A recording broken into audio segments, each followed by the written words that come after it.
And so please describe to me what the aesthetic look is exactly. More like this guy here. Yeah. So we'll go ahead and bring Oh wow, you really have to come in here? like this guy. Is this No, is this really happening? He met the other guy behind you, bro. Like I don't know what you're talking about. I'm right into that bad boy. You can stay right there, behind the camera, behind the camera. No, see now that you got me jealous now. That's okay. That's not no, fair. but you're more in the category like Wilfred Arnold. Name? My man. Yeah. Arnold Ferrigno. Huh? Okay. Aesthetic.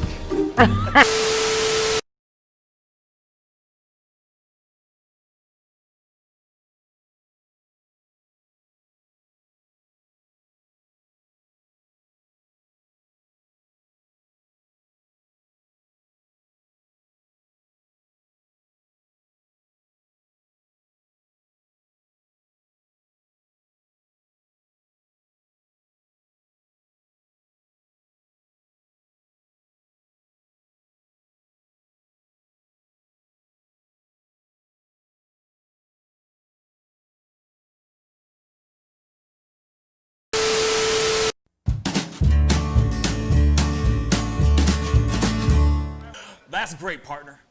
You two ever go out place everything in its proper place? That does not make sense, but we usually do go. We head to Kroger's, and we work. Oh, yeah. I've got a lady waiting for me back home also. She has the most beautiful scrotum.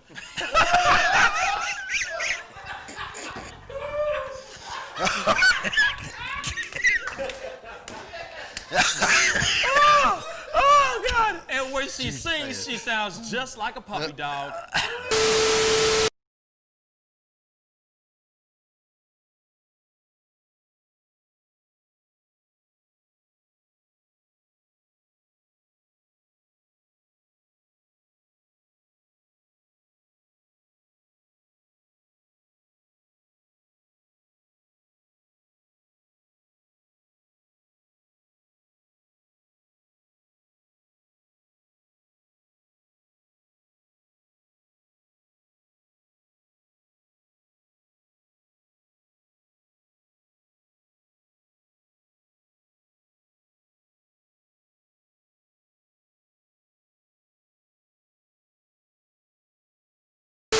How do you nail a photo? Just gotta get in the mode. You gotta talk with your eyes. Talk with your eyes. Talk with your eyes. You Okay, gotta so have the eyes. can you show me a little bit of something, like to this camera? I would love to know how to do this. I just want to know. Well, How I do you do it? mean, Teach the me smile, something. You can get the sexy eyes. Then you know you gotta get the smile. Smile going on some shoes, but you know. Wait, hold up. You got. I gotta when it's try time, this with you. when it's Hold time on. to laugh, I gotta try this you gotta with think you. of something funny All right, and start laughing. do it again. Do it again. How do you do it? Teach me. Sexy eyes. The sexy eye. Just a sexy eye right here. Smizing? Smile. So you're smizing. Smile. Okay. And then you gotta get the. No, I look like I need to take a poop or something.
wish words were like little toy guns. No sting, no hurt, no one, just a bang, bang.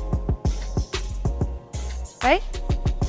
Is that it? Yeah, it's something like that. Just a bang, Toy bang, guns. rolling off your tongue. Toy guns. It's no smoke, no Bang, bang. bullets. Water guns. All right.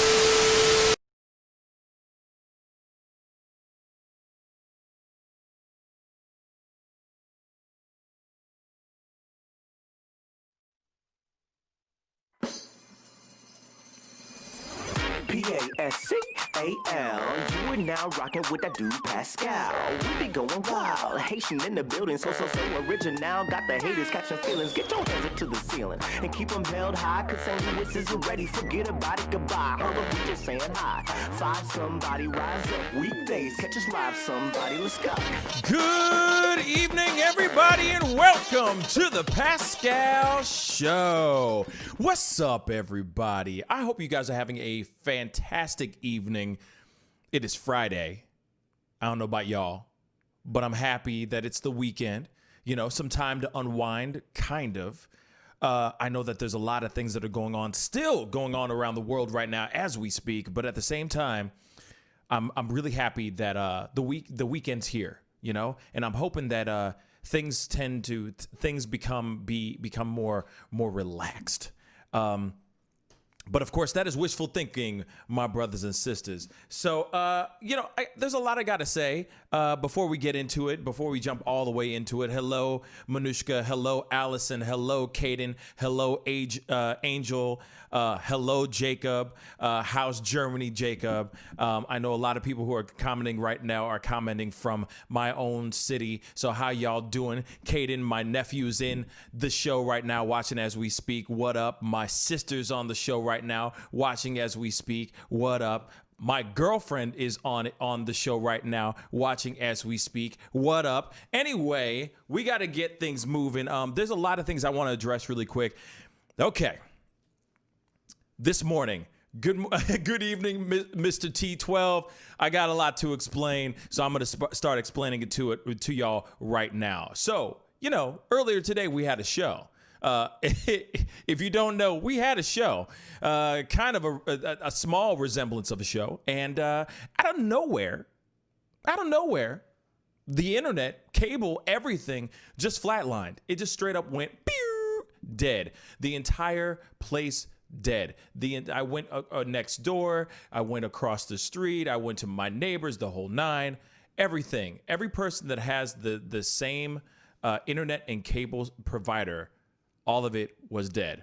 Only to find out that 72% of customers throughout Missouri and Illinois that are Spectrum holders, and Spectrum is a cable company here in the Midwest area. If you don't know, now you know. 72% of customers throughout 2 different states had no internet or cable. Everything, businesses, residential residents, private residents, the whole nine. Everything shut the F down, y'all.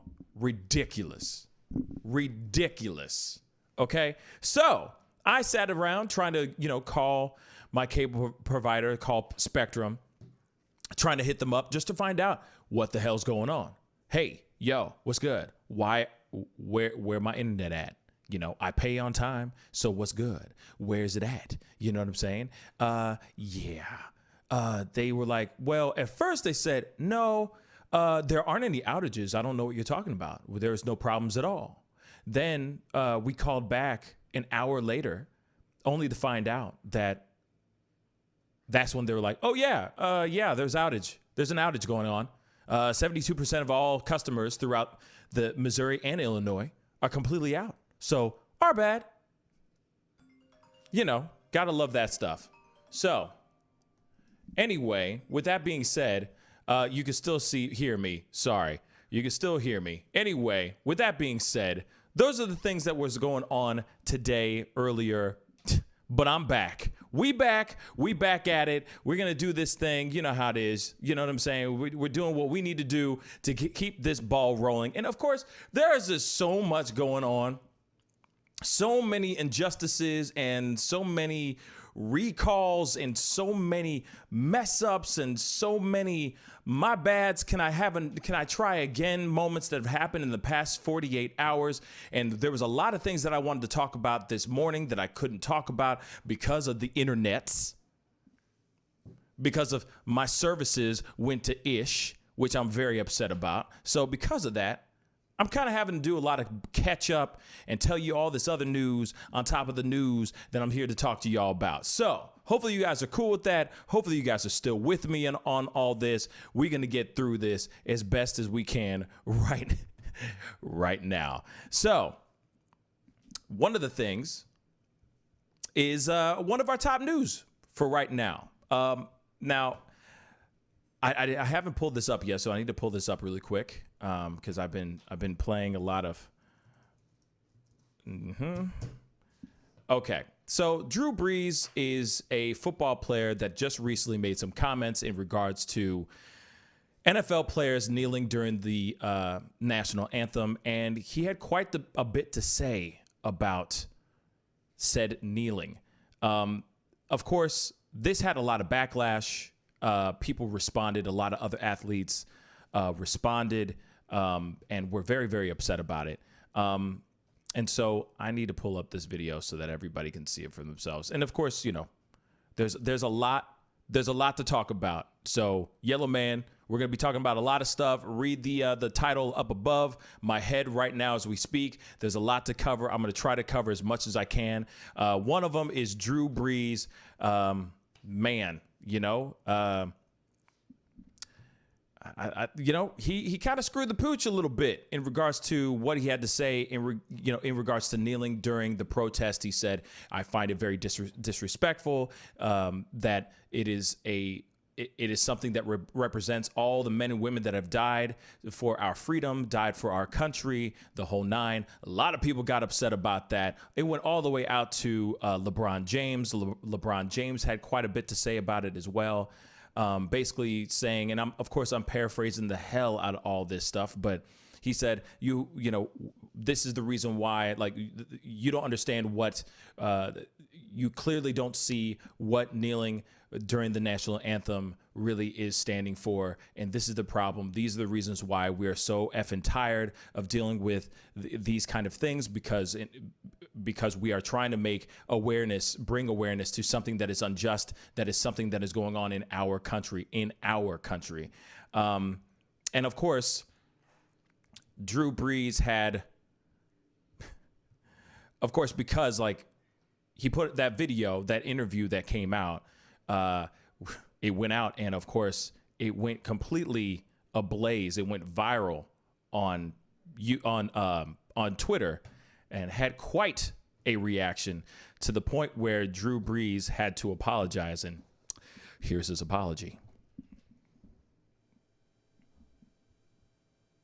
I know there's not much that I can say that would make things any better right now, but I just want you to see in my eyes how sorry I am for the comments that I made yesterday.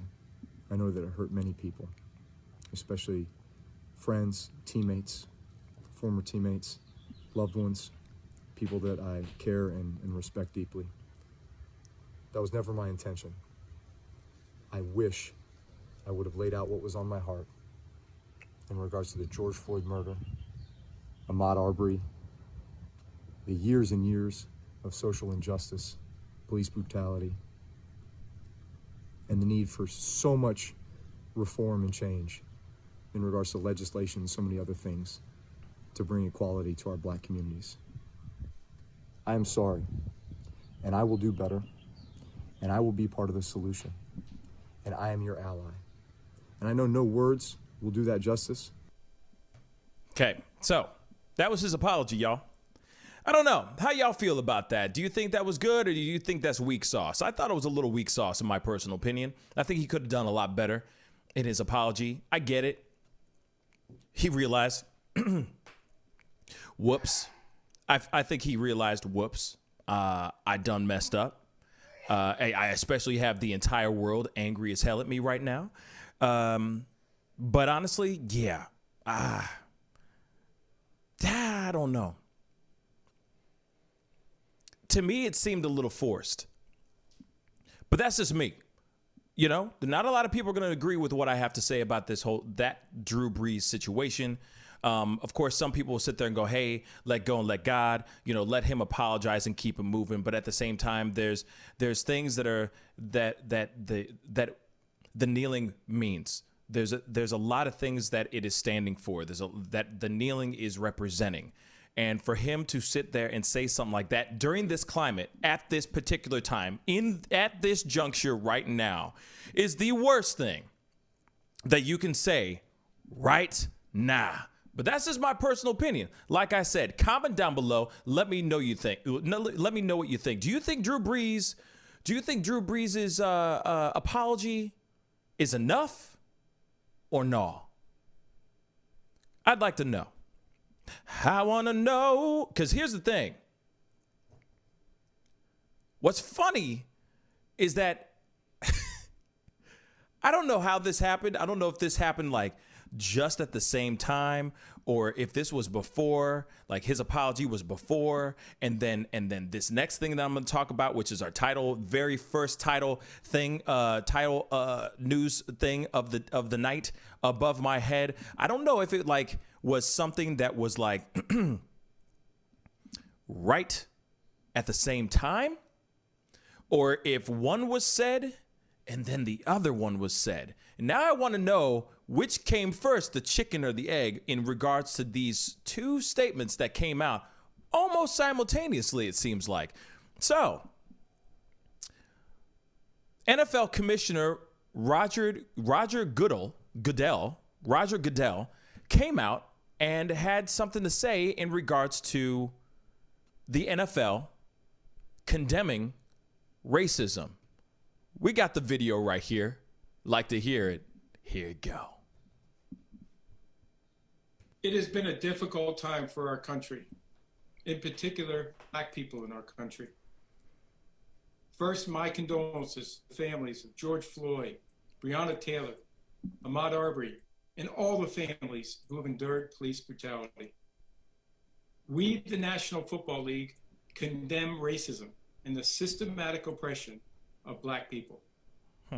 We, the National Football League, admit we were wrong for not listening to NFL players earlier and encourage all to speak out and peacefully protest. We, the National Football League, believe Black lives matter. I personally protest with you and want to be part of the much needed change in this country. Without Black players, there would be no National Football League. And the protest. I'm sorry. Hold up. I need to pause that for a second. Did he just say what I think he just said? So, without Black players, hell yeah, you'd have no players, you'd have no NFL, and you'd have none of the monies. Am I the only one that's picking this up? I feel like I'm the only one that's picking this up. Am I the only one picking this up? I'm going to let this roll. I'm going to let this ride. I'm going to let the rest of his thing ride. Hold up. I'm sorry. This really annoys the hell out of me. This right here annoys the hell out of me. Let's keep it rolling. I apologize. Let us continue. Protests around the country are emblematic of the centuries of silence, inequality, and oppression of Black players, coaches, fans, and staff. We are listening. I am listening. And I will be reaching out to players who have raised their voices and others on how we can improve and go forward for a better and more united NFL family. It has been a difficult... Where is Colin Kaepernick? Are you listening to Colin? What about K-Dog? Where he at? All this time that he was kneeling, all this time that you guys were giving him, ostracizing him, telling him, making his life a living hell, not having his back. Suddenly now you say we condemn racism. We care about our Black players and we care about Black Lives Matter. Where the hell were you a few years ago? This is bull, man. You're telling me right now. Wait a second. Bruh, come on. Somebody talk to me here. Somebody talk to me because I'm confused right now, man. Real talk. You're telling me, homeboy. Oh, God. You're telling me homeboy had every right. He's going to get away with that? It's okay for him to go. He's going to get away with that. That's okay? That's okay. He's allowed to say that. He's allowed to say that trash. He's allowed to go after like years of this other BS. When Colin Kaepernick took the knee, the whole nine, there was such an uproar. That was the time for you to start speaking up. Now, because it's cool, because the climate right now, you got to save face and you still want to have an NFL season. You still want to make the monies. So now you suddenly go out of nowhere and say, oh, wait, no, BLM, babies. BLM, yeah. Get out of here, man. That is some BS, man. You know, I got my brother-in-law, literally, this is my brother-in-law. I don't even know why he's my brother-in-law. But my brother-in-law, Ed Major in the house. What's up, man? He's here to talk about this whole thing. And I got to be real. Like, this is to me, this is absolute trash. It came out of nowhere to see. It seems like he's just trying to save face. He's trying to save his money. He's trying to keep his players in there. You know, he's trying to keep, he's a slave owner trying to keep his slaves on the plantation, brother. That's how I feel about it. What do you think, Ed? Well, first, can you hear me? Yes, of course. That you can hear me. Okay. We hear you loud and clear, brother. So first, what Roger said, all I really have to say, like, in terms of that is, like, we just need to go ahead and give Colin Kaepernick a job. Because there are 30 NFL teams, so you have first string, second string, you have a third string, but the first and second, the 30 NFL teams, 30 stars, you can't tell me that Colin Kaepernick can start on one of these teams that are, like, god-awful. Yep. That's first and foremost. Second, you need to apologize. You got to directly to him. To me, yes. First and foremost, most definitely, they need to give Colin Kaepernick his job back. He needs to get back on the field. He needs to start playing he needs to start doing what he needs to do. But at the same time, to me, let's just get back down to the bare minimum of just the video itself. Mm-hmm. Does that seem genuine, or does it seem like he's just trying to secure the bags? Because that's what it seems like to me.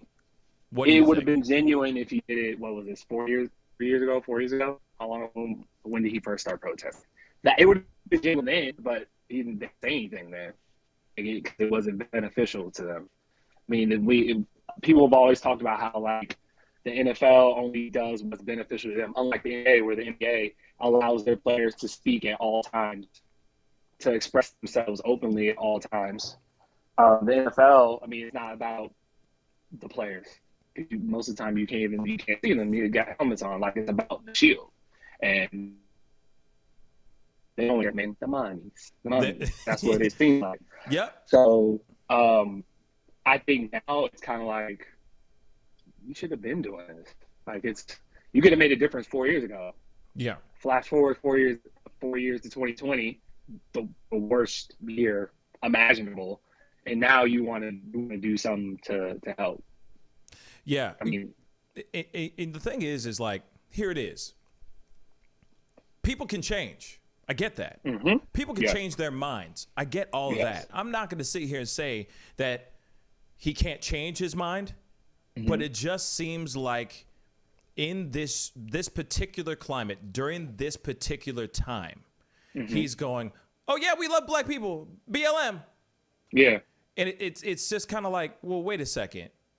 Are you saying this because you truly feel this in the deep down in your heart? Or are you just saying this because you feel like you're going to get a whirlwind of problems once the season starts to open up and you guys get back on the field again? Yeah. And you're trying to avoid any of the trash, any of the back talk, any of the kneeling. You're hoping that maybe the kneeling will subside if you say, we are with the Black Lives Matter movement. So hopefully maybe 90% of them won't take the knee anymore. Maybe they'll stand for the national anthem now. Ooh, we can control this in a way if we do some reverse psychology on them. Here's my question. Shoot. It's going on 2 weeks? Been going on 2 weeks, right? Yes, the 11th night of protesting right now as we speak. So it took you 2 weeks? Bruh. To come to this revelation? Like, Facts. 2 weeks? It took you 2 weeks? 2 weeks, homie. What? To come to this revelation? Like, it took you this long to realize that, oh, Colin, dang, we were wrong. Yeah. Like, this is wrong. It took you 2 weeks?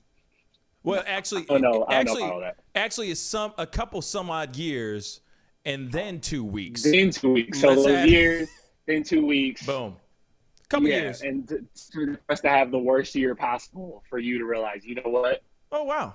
Like, we're probably wrong about this. It's like, I mean, like you said, I mean, and the fact that for you not to stand with the Black community when, like, he's like 70% of the league is African American, I'm just like, come on, dude.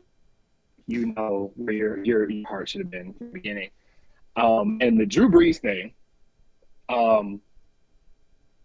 Yeah, let's talk about that. Personally, Drew Brees. I personally think he is sorry. Okay. I personally do think he's sorry. I mean, I've been watching NFL for years.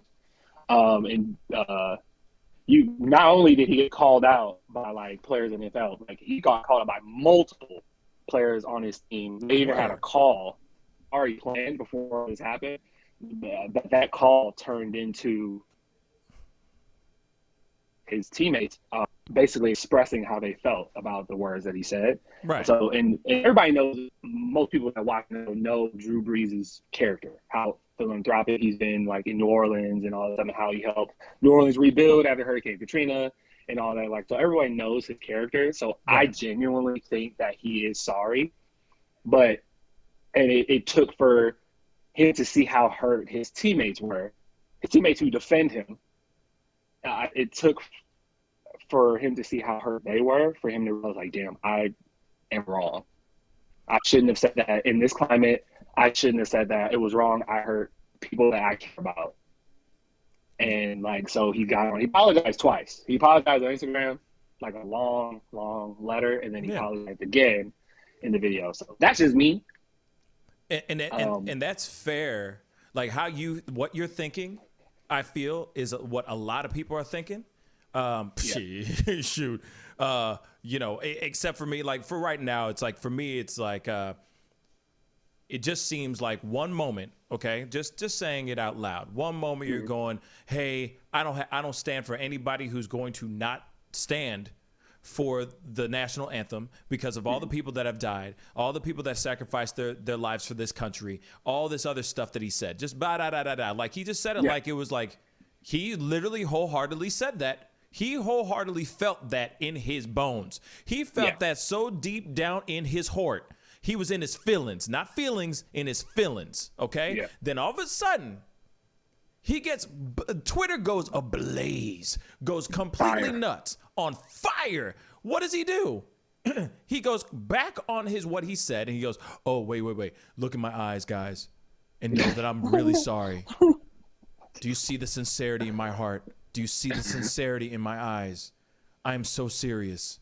I am so sorry for all that I did. And it's kind of like, okay, don't get me wrong. People say stuff that they don't mean all the time, okay? Mm-hmm. But that's like me saying you ugly, Ed. Then later on, I'm going to be like, no, my bad. I didn't mean you ugly. You know what I'm saying? Even though you are ugly. But... Yeah, and you're bald. So, and I'm bald as hell. So there you go. See what I mean? Tomato. But you see what I'm saying, though? One moment they're like, "Blow, this is how I feel. I'm standing America." Then all of a sudden they get just this tidal wave of hate, and then they go, "Wait. I'm so sorry. let me take back on what I said. When you know for a fact, deep down in heart, deep down inside, that's what he said. What he said earlier is exactly what he meant. And he probably was not even thinking. Exactly. He just thought about like first thing. Exactly. And he made a point. He said that like he said this 4 years ago. And he said 4 years ago he said this exact same thing 4 years ago. So what? I don't know. He was like, we should have expected that stance he had on this to change. I mean, it didn't. Yeah. But it's never been about like the flag. It's never been about the flag. It was always been about protesting police brutality. It's always what it's been about. I don't understand how people can be upset with Colin when it was a Green Beret that told him to kneel. Like he was like, I probably wouldn't sit. I probably wouldn't sit. I feel like that's he's like, why don't you take a knee instead? Yeah. And that's where he got that from. I'm like, the person that like I think he was like on news like way back then, like said that, he reached out to me and I told him it's better that you kneel. I told him to kneel rather than sit. Yeah. So I don't know, like, and I just don't. To me, I don't really see how like kneeling is disrespectful. I mean, you die like when I proposed to your sister, I got on one knee. Yeah. When you beg for forgiveness on both knees, when you pray, you get down on your knees like that. You're like, I'm trying to think of like what's the word? Like it doesn't see it's not. You're not being aggressive. You're like. It's a sign of respect. It's a sign of giving homage. It's a sign of homage. It's a sign of surrender. It's a sign of there's so many different meanings of taking a knee than what they're painting it up to be. Now it's meaning something completely different. Now it's starting to become a thing. Now it's becoming an understanding. But before, when Colin Kaepernick did that, man, they should be.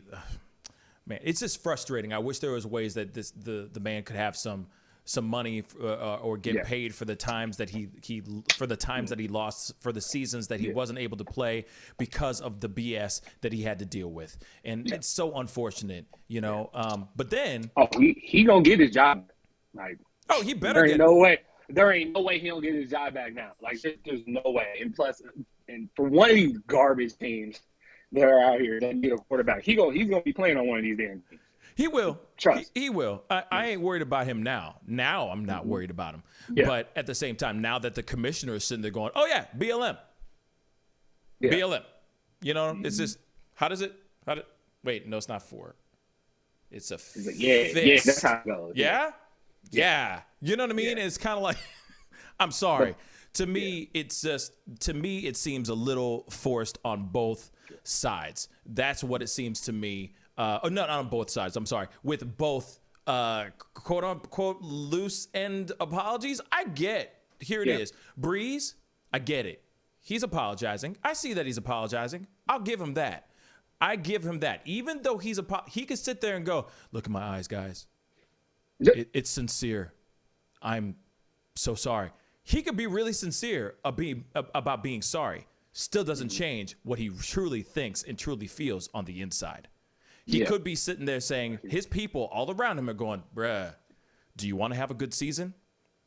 Do you want to make it? No, seriously. Do you want to have a good season? Do you not want to get sacked every single game?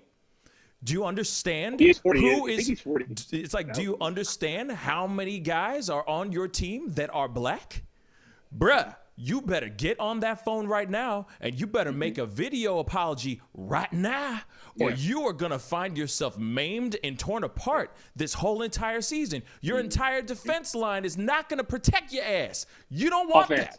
Your offense line. Sorry. Thank you. Your whole entire offense line is not going to have your back. You know what I'm saying?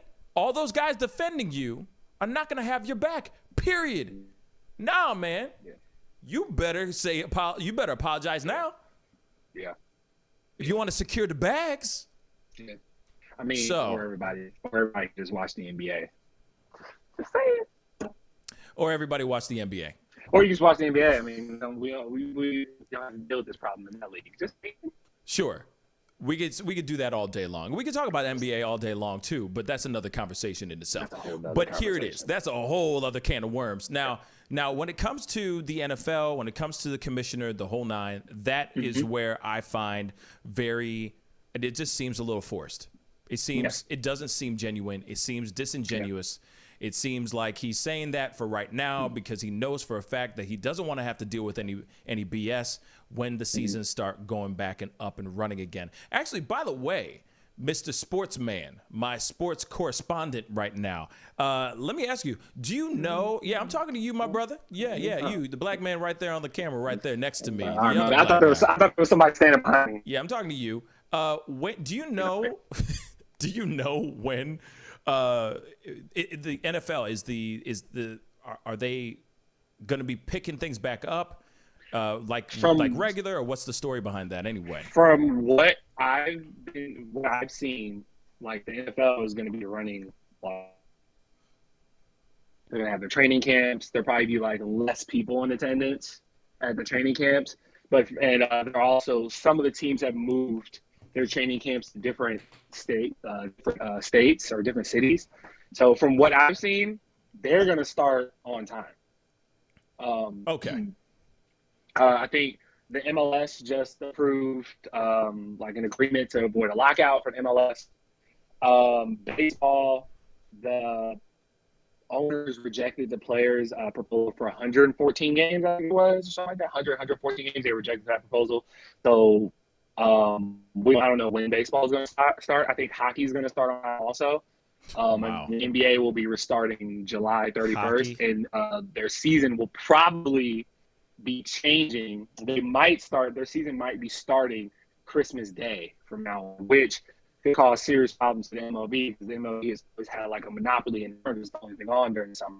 Well, now the NBA will be playing their season out through the summer, ending in like August. They may finally culminate in August. So that's a whole nother thing. That's another thing. And the fact that they're even doing NHL, like hockey during the summer, or, relatively soon, is going to be very weird too as well. Hockey starts in October.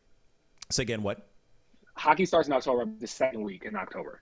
Oh, okay. So it's not like they're resuming the season. No. The season's trashed. They throw it away. They're starting all over again. Correct? From what I think, I could be wrong. I'll have to double check that. But I think they might be doing the same thing that the NBA is doing. I don't know if they've canceled the season altogether. I would have to double check that and get back to you, sir. No, that's fine. That's what you need to do. Check on it and get back to me. You're my sports guy. Come on. You're my sports guy. But anyway, I even like it's all good. I hate your guts. I don't even know you. Apparently, you're my brother-in-law, but that's another conversation in itself. Have mercy. Yeah. My sister married that. I'm just kidding. You think you'd be used to it by now? It's been on 10 years. I've been around for 10 years. You think you'd be? No, I love you, man. I love you. I love you. Hey, Ed, thank you so much for calling in and being a part of the show today. No problem. And dishing on your giving your 2 cents on the stuff that's going on right now. Thank you so much, brother. No problem. No problem. Right. Talk to you soon, brother. Later. Peace. Later. Oh, man. Anyway, that was my brother-in-law, Ed Major. Crazy man. He's I love that dude. He's amazing. And you still ugly. Anyway, we got to go into a quick commercial break. We'll be right back. This is the Pascal Show. Bye. Sex, money, power, respect. All of us in this community. All of you people different to me. Hey, take up your glass. The festival is crazy in the streets. Deception, the fake as it leaks. Entertainers are trucking for tweakers and losing their self because their loves are unique. All of us under surveillance. We wasn't feeling they made it. Half of them stumbling the road and they faded. They live in the world that's degrading for people that's constantly hated. But you see how he makes these S's in his body right here? That's where he's hanging on, and then he's moving forward with the locomotion of his ribs. That is classic Missouri rat snake right there. So I'm gonna go ahead and grab him before he gets into a hole. Now, these snakes are not biters. They won't bite as long as you don't squeeze them. If you just stop them like this, it'll freeze them, and then you just gently pull them back. As long as you don't squeeze them, they won't bite. Yo, Mike, what's up, man? Guy? Good to see you, man. Yeah, so Sugar Fire. Yeah. Fully open, right? Yeah, we're pretty much open. So you can't sit inside yet. Monday you can sit inside a little bit. We'll have 25% of the tables inside, and then we're letting it rip outside. So I know that there's a lot of people really concerned about staying safe and all that. No, so what are you guys doing in regards to that? Well, and we have extra people to clean and rub everything down all the time. Everybody inside's wearing masks. And we have little stickers on the ground so everyone can stay 6 feet apart. Right on. The tables are all spaced out, inside and outside. Sugar Fire, open in full effect right now. They're staying healthy, they're staying clean. Go get you a rack of ribs. Sugar Fire, open right now. Thanks.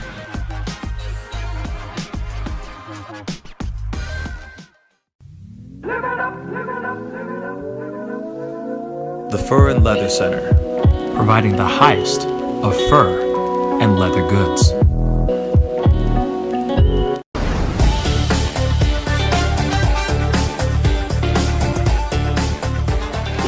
I'm sorry, I can't make this interview boring because this man is too exciting as a host. And I'm truly saying this, and if y'all can't do this, me and this man here is going to leave and go somewhere else where we can get some love. I want everyone in the building to say, I love Pascal on the count of 3. 1, 2, 3. Wow.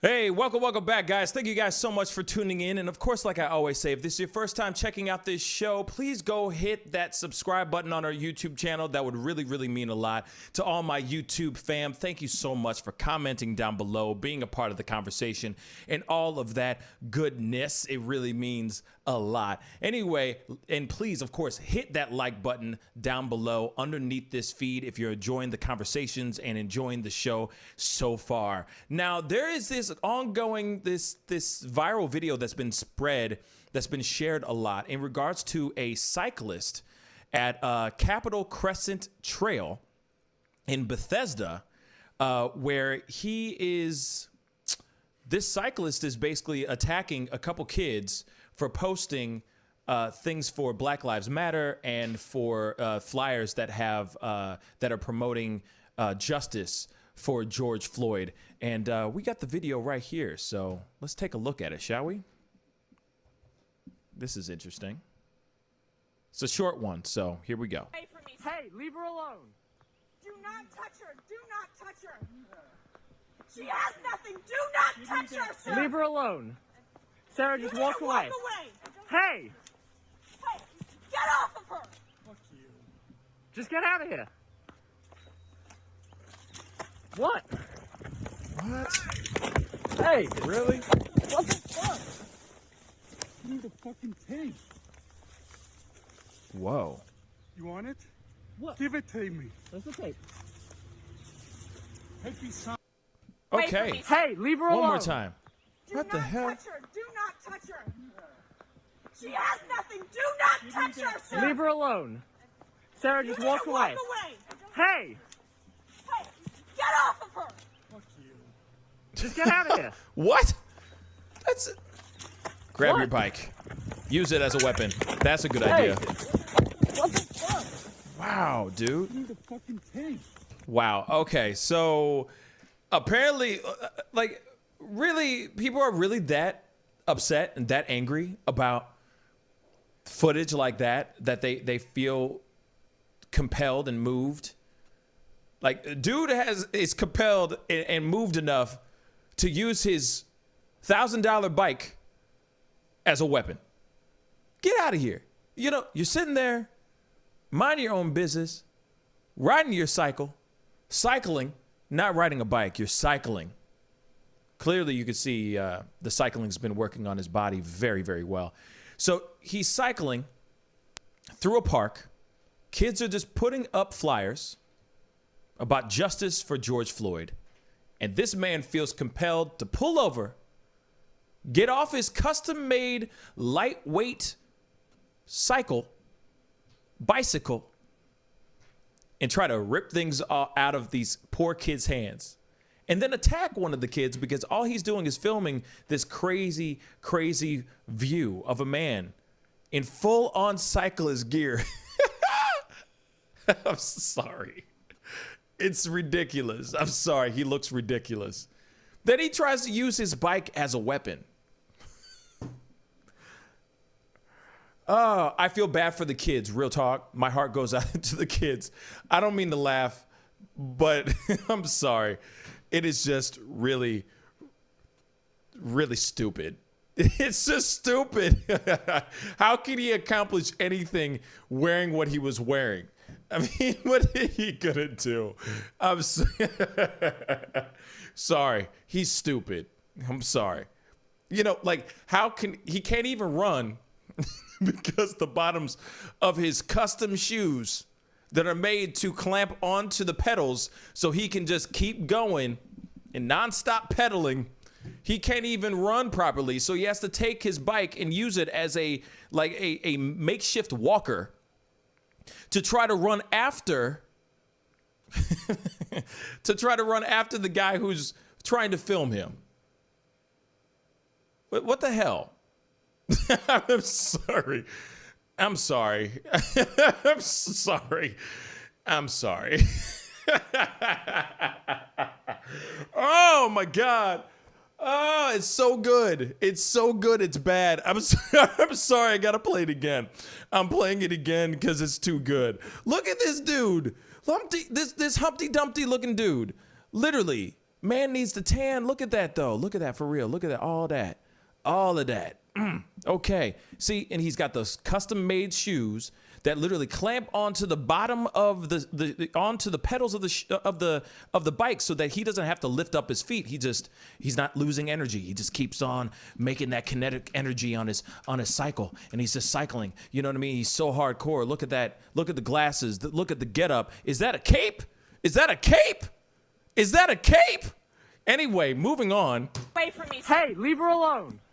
Do not touch her. Do not touch her. See, he can't even walk. Do not touch her. Do you see? He can't even walk. He can't even walk properly. He's doing this weird waddle because he's got to get over to her to get the flyers from her. Like, real talk. Oh my God. This is real. This is real. This guy had to stop everything he was doing. He had to stop what he was doing to get off his bike, waddle over to this young woman, this young girl, to get flyers out of her hands because he feels some type of way about them doing something that they feel in their heart is right. That is right.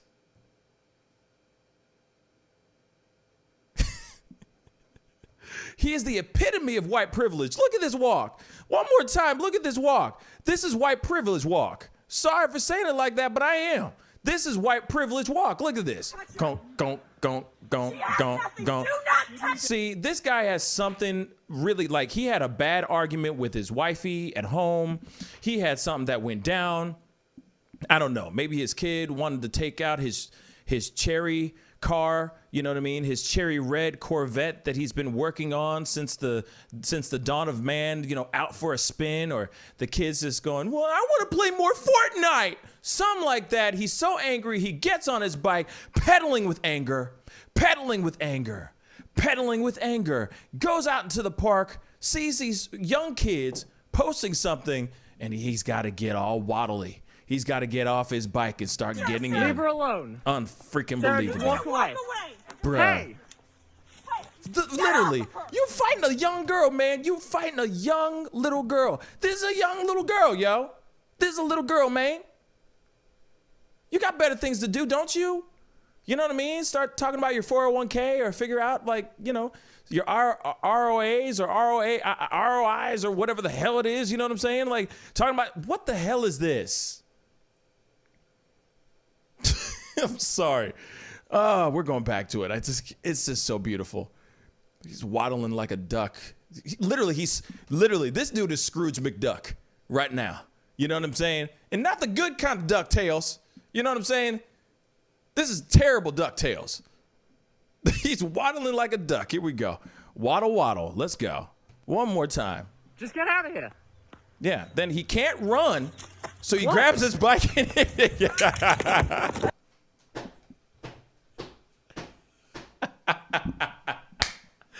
Thank you. Oh my God, thank you. We all needed a laugh this weekend. Thank you. Oh my God. And then he had to, like I said, he had to use it as a makeshift walker. And then he does this like side giddy up. This. Oh, can somebody please find out who this man is? Please. This guy's a garbage human being. This is a garbage person. This guy is terrible. Holy God. Holy God. That really happened just 3 days ago? Because a cyclist got up in his feelings. Mr. Scrooge McDuck with his waddle and his custom-made cycle, his custom-made bicycle, felt like he had to jump off his bike and waddle over to some innocent kids. Man. Mega Man, you're absolutely right. They need to use that video and have DuckTales on it and he's just waddling everywhere. And then you know what I'm saying? He's doing like the giddy up. There's that country song, the giddy up, whatever that song is. Turn around, you know what I mean?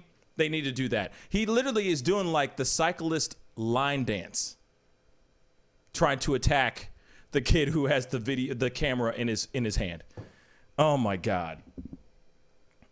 Allison is saying they're still looking for him. I hope they for sure find him. That's a trash person. That is a garbage person. That is a dumpster fire of a human being. Man, those are just young kids, man. They have the right to do whatever they want. It's funny, you know? They're not out doing anything bad. They're not doing any vandalism. They're not doing anything bad where they could be doing something worse.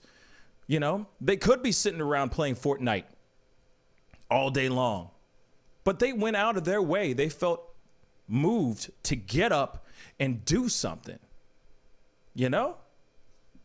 Son of a gun. Ignorant people make me angry. Ignorant people. Oh, hamburger. Whew. Anyway. I hope you guys enjoyed that. I hope that gave you a good laugh, because here it is. Yes, it's like another Karen situation. It's like another Karen situation. You know what I mean? And, you know, it's that thing. It's like that dude didn't even need to do that. He didn't need to go out of his way to say anything. He didn't need to do anything. He could have just kept cycling on. But he felt obligated. He felt moved enough to stop everything and put harm on those kids, which is, like I said, just a big waste of time. Scare those kids. I didn't really see any harm, like physical harm, but I could see the kids getting scared and being frightened, and he shook them. Real talk, he shook those kids, for real. But at the same time, he didn't need to do any of that stuff. You know what I'm saying? And Mr. Super, you're absolutely right. How about encouraging them? You know, they were doing something on a positive end. They were trying to spread awareness about something. That's a good thing.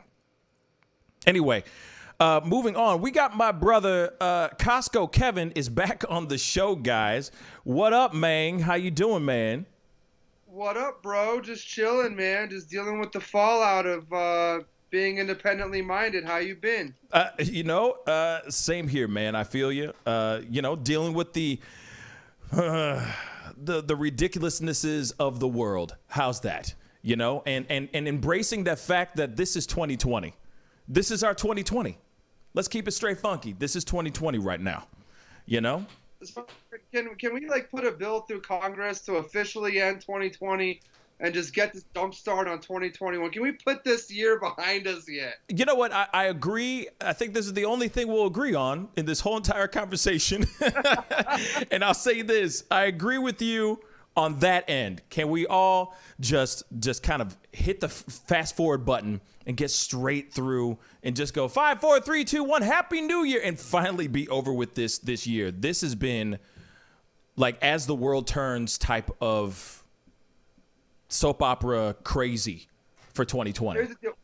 What if you could time machine it? You could hit the fast forward button, but the only drawback is you do not know what's going to happen between now and January 1st, 2021. So if you hit the fast forward button, we have to accept whatever happened in that 6 months. It still happened. We just fast forward through it. You know, I'm That's cool with the that. trade-off. You do it. That reminds me of that movie with Adam Sandler, Click, where he had the remote control and he fast forward through it. Yeah. It's a pretty good movie. It's actually one of the few Adam Sandler movies that are actually pretty good. Before his movies went to trash, that one was actually pretty good. But that one, same thing. Press the fast forward, you blaze through it. He's seeing these things, but he's missing out. Like he has to get reminded of what he had missed when he skipped like a whole year and stuff like that. Oh, so that's the only thing that sucks about it, you know? Yeah, I feel like we're in the Truman Show. I feel like all the technological elite are all watching us with all of our iPhones, all the microphones, TV screens are everywhere. I mean, cameras are everywhere. Oh, yeah. It's almost like we are the show, and the technological elite and the political elite are just watching us go at it, and they're placing bets on us and making wagers and saying, okay, let's see if we can get them to do this or do that. Oh, yeah. And, like, we're pawns on the chessboard, man. I think we're getting played on, like, multi-level chess. Yeah, it is. You're right. It is a very complicated game of chess right now, and I don't even know where we are. If we're the pawns, if we're the knights, if we're the king and queen, I don't know where we stand. Any of us. I'm saying any of us. You know, we're in a very weird game right now, and you're right. It's like multi-tiered chess going on right now. This ain't checkers, man. It's chess. As Not a lot checkers, of it's chess. Yeah, man. And I hate chess now, man. I never want to play a game of chess again. This sucks.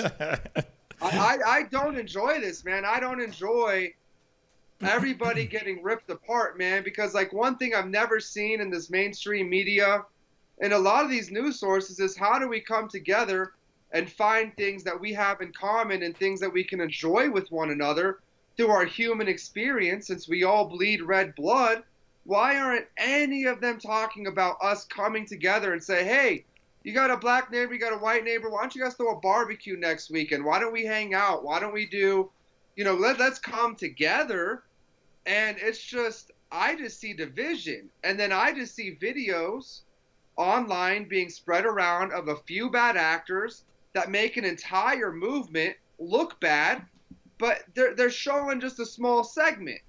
Excuse me, hold up. Bad actors. Just hit that rewind button real quick. Yeah, Dash. Tell me exactly what you mean by what? Bad actors. Please explain that. You mean are you talking about crisis actors? We're going there? No, what I mean by bad actors is people that are behaving poorly. Oh, okay. They always want to show you on the news people behaving badly, and then that delegitimizes the legitimacy of, like, the 87% of all the other people that are following all the rules and they're doing it right. But once again, it's not about come together. It's like, let's just show the most extreme examples of everything we can to polarize everybody. Right. I see what you're saying. So, excuse me. Go ahead. They don't show the beautiful moments, man. And I'm seeing things on a lot of stuff on Instagram where people are coming together, and you see it on smaller Instagrams, more independent ones. But then it's like, as you move up the chain, those images, they just don't reverberate because the media only gets clicks and views off drama and off negative news. Nobody wants to watch the news if it's all positive. Yeah, you're right. We have to. At the end of it, it's if it bleeds, it leads. And people tend to, and I see a lot of people who chat on that are part of my chat forum. A lot of people will sit there and go, yeah, the negative titles seem to get a lot of clicks. I mean, if anything, if it's like, oh, new life has come into the world, or anything that's positive, not many clicks. But when you sit there and go, oh, Ellen DeGeneres murdered 50 people last night, then everybody clicks on it. It's like, what? Blood and mayhem, what's going on? So and she didn't kill anybody. But, the thing is that's what I see a lot of people really gravitate towards. But you're right. That's one thing that I try to show on the show as well. It's like, all right, I went to a protest yesterday. I went to a demonstration, and it was a peaceful demonstration. So I went to it yesterday, and I showed it on the show this morning before the internet completely blacked out. Yeah, well, thank you, man. You were supposed to be on this morning as well, but the internet went to crap. But the thing is that we were showing the live, like I was trying to show on the show, hey, this is peaceful protesting, and this is what needs to be put out there in the forefront. Yes, we do have, the riots going on, and we do have the violent protesting going on. Yes, I'm not sitting here saying that we shouldn't be showing those things, but it seems like that's the only thing that is being seen. That is another thing I will agree with you on, CostCo Kevin. Holy cow, what's going on? 2 for 2, what the hell? Anyway, but other than that, yes, I agree. Like, we need 3 for 3. We need to start showing outside of just the protest, people just getting along. And what we see now, everything that's going viral right now, all the things that are getting hit are videos like I just showed just a second ago before you came on, which was a dude, a cyclist getting angry, trying to use his own power, and grabbing the flyers out of kids' hands and trying to use his bicycle as a weapon and all this crazy stuff. And it's like, but this is the only thing. These are the things that we're seeing, more of, rather than somebody picking somebody up and helping them out, or so on and so forth. And that's the battle that he chooses to wage. Like, he wants to go rip the sign out of a little girl's hand, and that makes him feel good. That just makes him look bad. Like, that's the war he wants to wage. Why doesn't he go stand with his bike in front of a business that's getting burned down? Oh, he probably doesn't have the balls to do that. No. Like, he felt empowered, like he felt empowered and make everybody that might not agree with everything that's going on look like a bunch of idiots because he wants to control what some girls are doing on a hiking trail. And, quite honestly, like, right. Signs, placement of signs, not graffiti per se, not like permanent graffiti, but, if you're just putting up some signs or voicing your voice, that's your First Amendment right, and that's peaceable, and that's protected by the Constitution. Like, there's nothing wrong with a sign. And once again, man, I don't want people coming and taking my freedom of speech from me if I'm in a Costco, giving a guy my 2 cents. Right. And I definitely don't want this duck-ass waddle dude, whatever we call him, right, who's getting his butt cheeks and balls squeezed so hard by his shorts that he has to waddle.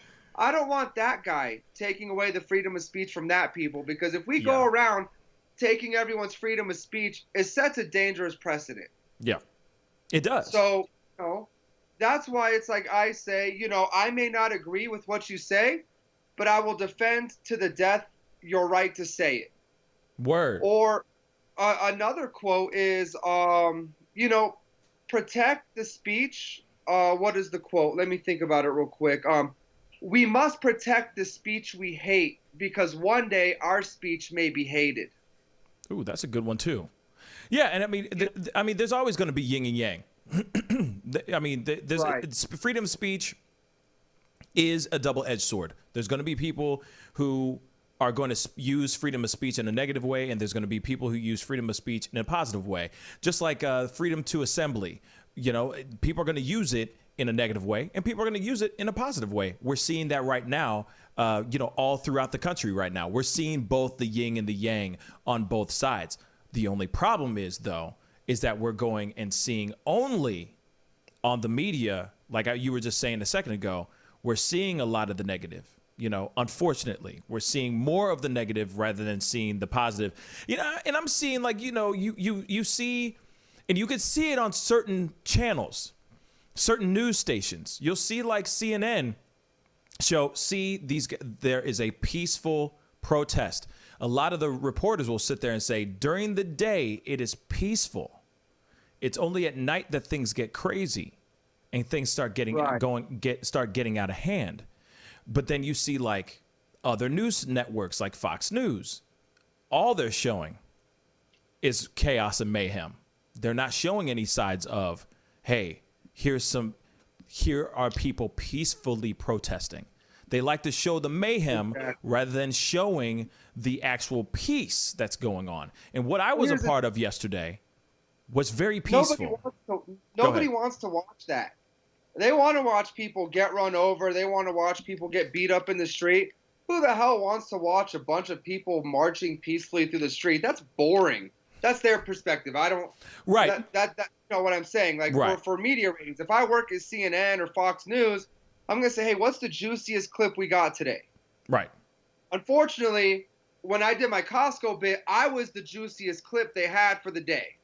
And like, all right, we'll blow this up. We'll see what happens here because, you know, this guy looks like an idiot in this clip or whatever, and we'll create some division and news cycle's dead and we'll move on. Right. So I am so happy Joe Biden stole my spotlight and said that, you know, if you don't vote for me, you ain't black.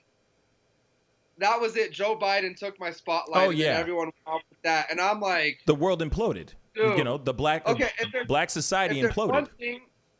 If there's one thing you don't do, you don't get on a show with a major black American icon that is at like the pinnacle of hip hop and African American culture in a lot of respects, and then tell him to his face, you ain't black if you don't vote for me. If you don't vote for me, you ain't black. It's like, what? Even as a white guy, I understand that when you say a statement like that, it totally voids and strips everything out of the black experience and what it means to be a black man in America, and then everything that black people have to deal with on a daily basis. It's like all of that goes down the drain. Like all the history, all the heritage, everything that's going on in your brain. You just like whitewashed it like that. Just like snap of the fingers. Oh, you're white. Like you didn't face any struggles. There was no civil rights issues. Like there's not things you're dealing with mentally on a day-to-day basis because you're leaving our democratic plantation and you're voting for somebody else. Mm-hmm. You are part of our voter base. You're black. You're our democratic property. Do not leave that plantation. Do not leave that line of thought. And if you do, you're not black. And what I would recommend is if you're black, you should probably look anywhere but the Democratic Party that seems to only have racial tactics, racial division, race baiting as their number one way of keeping and trying to gain voters and manipulate the situation for themselves. But there's so much more in this nation going on than identity politics. But the Democrats, they just really want to just cling on so tight to any identity politics they can. And I think at the end of the day, that does more harm than good, as we saw with what Joe Biden said. You can't say things like that to a black person without expecting some sort of backlash. Now, let me ask you this. Now, I hear what you're saying, you know, and I'm digesting a lot of what you're saying here. But on top of what you're saying, you know, because you're saying identity, political identity, the whole nine. You're trying to tell me that the Republicans don't go and latch on to their token black political pundits that are gung ho pro Trump or pro Republican all day long. I mean, there's a laundry list of token, I call them token black Republicans out here that they use all day long on Fox News that they have out there pushing their agenda the whole nine. You could start off with just Candace Owens to start off with. You know what I'm saying? Here's a question though. Full on ate the red pill so hard that they are like, yes, let's push her out as much as we can. You know, she looks good. She speaks fairly decent, and she is all about that Republican rhetoric that is being said and being thrown out there every single day on every Republican news, right-wing news junket and news media station. So you said a laundry list of token black people. A token black person's like the one shining example of whatever you're looking for. So you're like a laundry list of black people. Let me tell you this. Conservatives, we love black people. We love people of every race that embrace Americanism and American culture and capitalism and just everything conservatives stand for. And there is such a thirst to have more black allies on our side that stand up for something that isn't far left-wing socialism and democratic socialism. So the reason they get pushed to the top is because we love that, we embrace that, and we want to see more of that. I love the concept of black people owning businesses, being self-dependent, not dependent on the government, owning guns. Part of the reason the NRA was founded was to help arm and train recently freed slaves back in the day to protect themselves from people that might be trying to come and get them. And the government, and if there's one class of people in this country, I hate to say it like this, one race of people in this country that should own guns to protect themselves, it is black people. Black people have been getting massive amounts of abortion since Roe versus Wade. I believe the number is 72 million black babies have not been born since Roe versus Wade was put in place. That's a lot of people that have been displaced from society. And I want to tell people, hey, if you're black, own that small business, own a weapon to protect yourself, have your children, raise your family, maintain a nuclear family status, you know, maintain that strength. If you look at the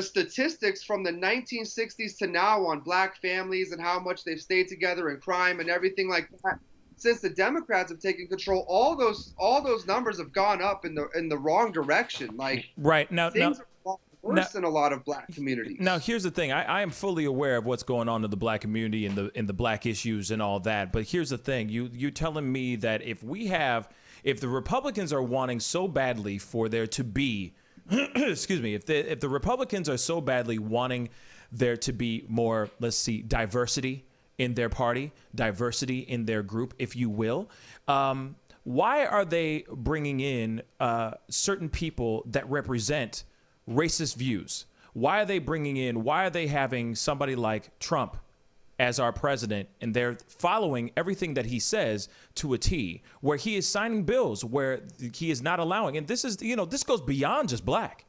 Just recently, just today, I read something about him signing something where adoption agencies could stop gay couples from actually adopting children because of their homosexuality. That is the most ridiculous thing I've ever heard. So when you talk about diversity inside of the Republican Party, where is it? Because as far as I know, it is whitewashed as all get out. Now, I get the owning your own guns and being able to start your own businesses and all that stuff.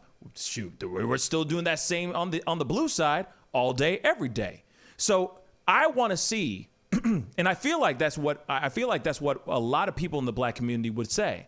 I would want to see the Republican Party actually being a part of the black community rather than, and when I understand I said token, and I'm using that for an example. When I say a laundry list of token black Republicans, it's like they just hang them out there and they go, hey, look at our guy, look at our puppet, look at it. See, he's black, be on our side. When this guy, these particular political pundits that are on the Republican side are only saying the stuff that they're being fed into every single day. There is it's like suddenly they ate the red pill. Like I said, they ate the red pill and they dove right in and they got brainwashed like they just got out of the movie Get Out. And that's the problem. That is the problem. I'm waiting to see when the Republican Party actually steps up and actually shows that they care about the diversity that's going on in this world. They're trying to push the anti-lynching bill right now. It has been stopped in the House right now because they are trying not to have that happen. Anti-lynching law. The anti-lynching law right now as we speak.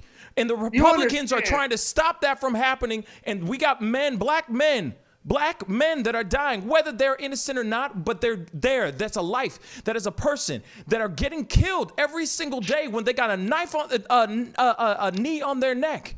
You see what I'm saying? Show me the diversity. Show me them showing that they care about black people in general. None of them care about black people. They just want us to just sit there, do what we need to do for their own benefit so that they can stay in the 1%, and that's it. I'm waiting for you to say something, brother. Come on with it. Come on. I'm waiting. Does Kamala Harris care about black people? Kamala Harris is okay. Let me say something about Kamala Harris. Okay, she's a Democrat. She is a Democrat. Now here it is. Not all Democrats are here for us. I don't think that Kamala Harris is for. I think she's only for herself. That's personally what I think. I think she'll say anything she can so that she can. That she said anything she could during her campaign so that she can go home with the W. She did not feel real to me. Right? She was not authentic. Right? Say again. She panders, right? Exactly. Oh, I used to smoke weed and listen to Tupac 20 years before Tupac was even making music. Which is absolute BS. Absolute BS. Hillary Clinton, I believe it was also on Charlemagne's show. Oh, I carry a bottle of hot sauce in my bag. Does Hillary Clinton care about black people? Do you think Trump cares about black people?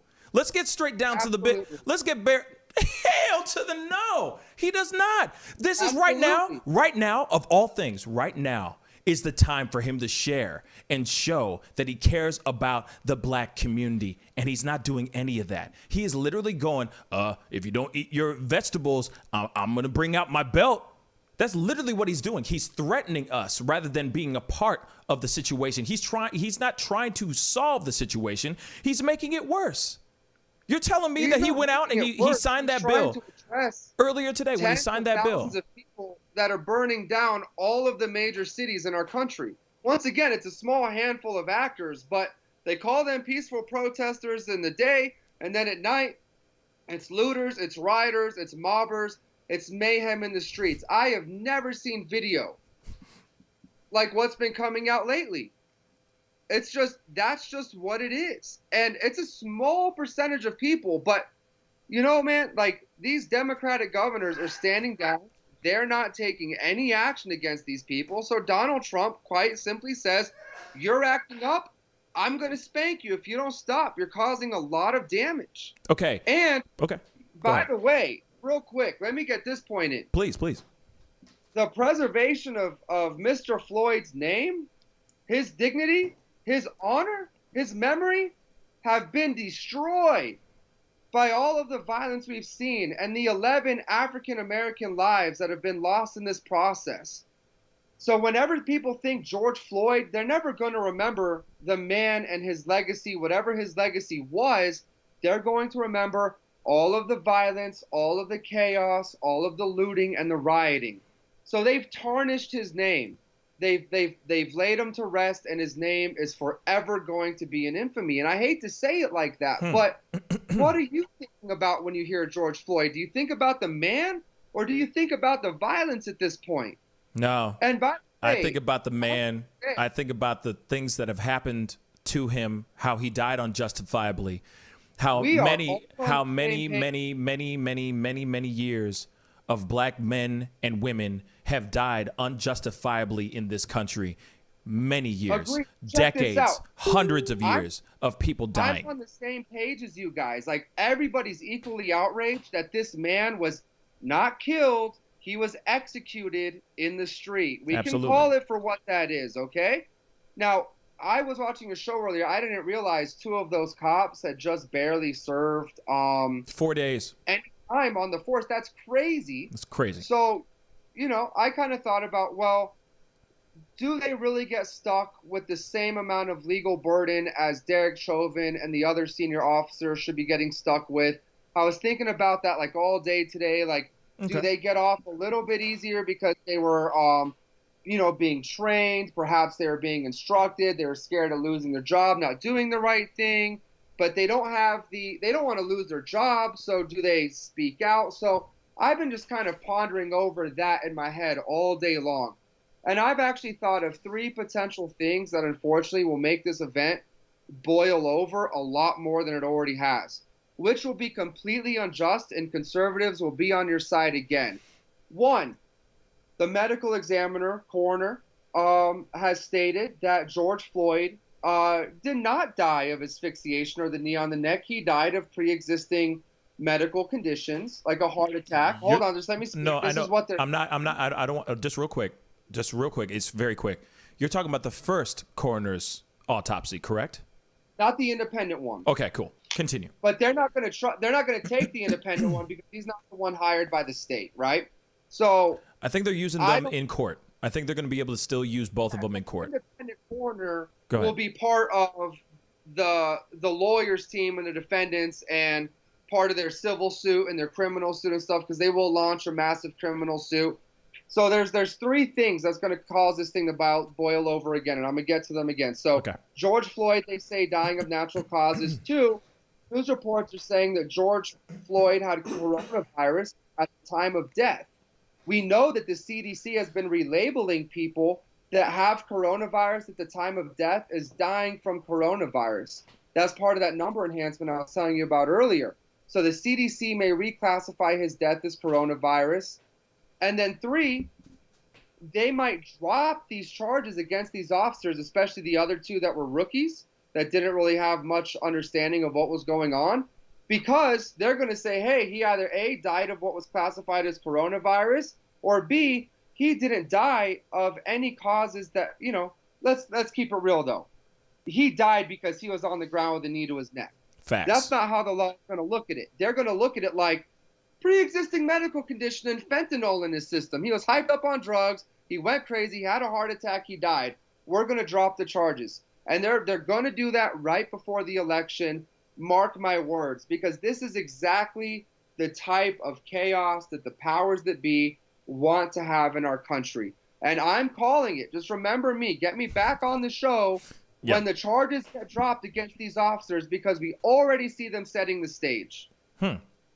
That being said, when this guy was killed and they took it to the police station and they took it to Derek Chauvin's house, I understood. I got it. I was like, they took it to the source. Like, in a much smaller sense, I took it to the source when I went to Costco and the dude was right in my face. Like, I didn't go to like a small business and yell and scream at them for masks. And in the beginning, they didn't go to the fire department and, protest there.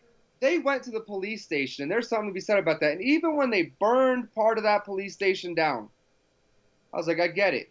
I really do. These people really effed up. This, like, when will it come to an end? Like, this is ridiculous. And the thought hit me. I'm like, man, it's not just black people that are getting killed by the police. It's Asian people. It's Mexican people. It's white people.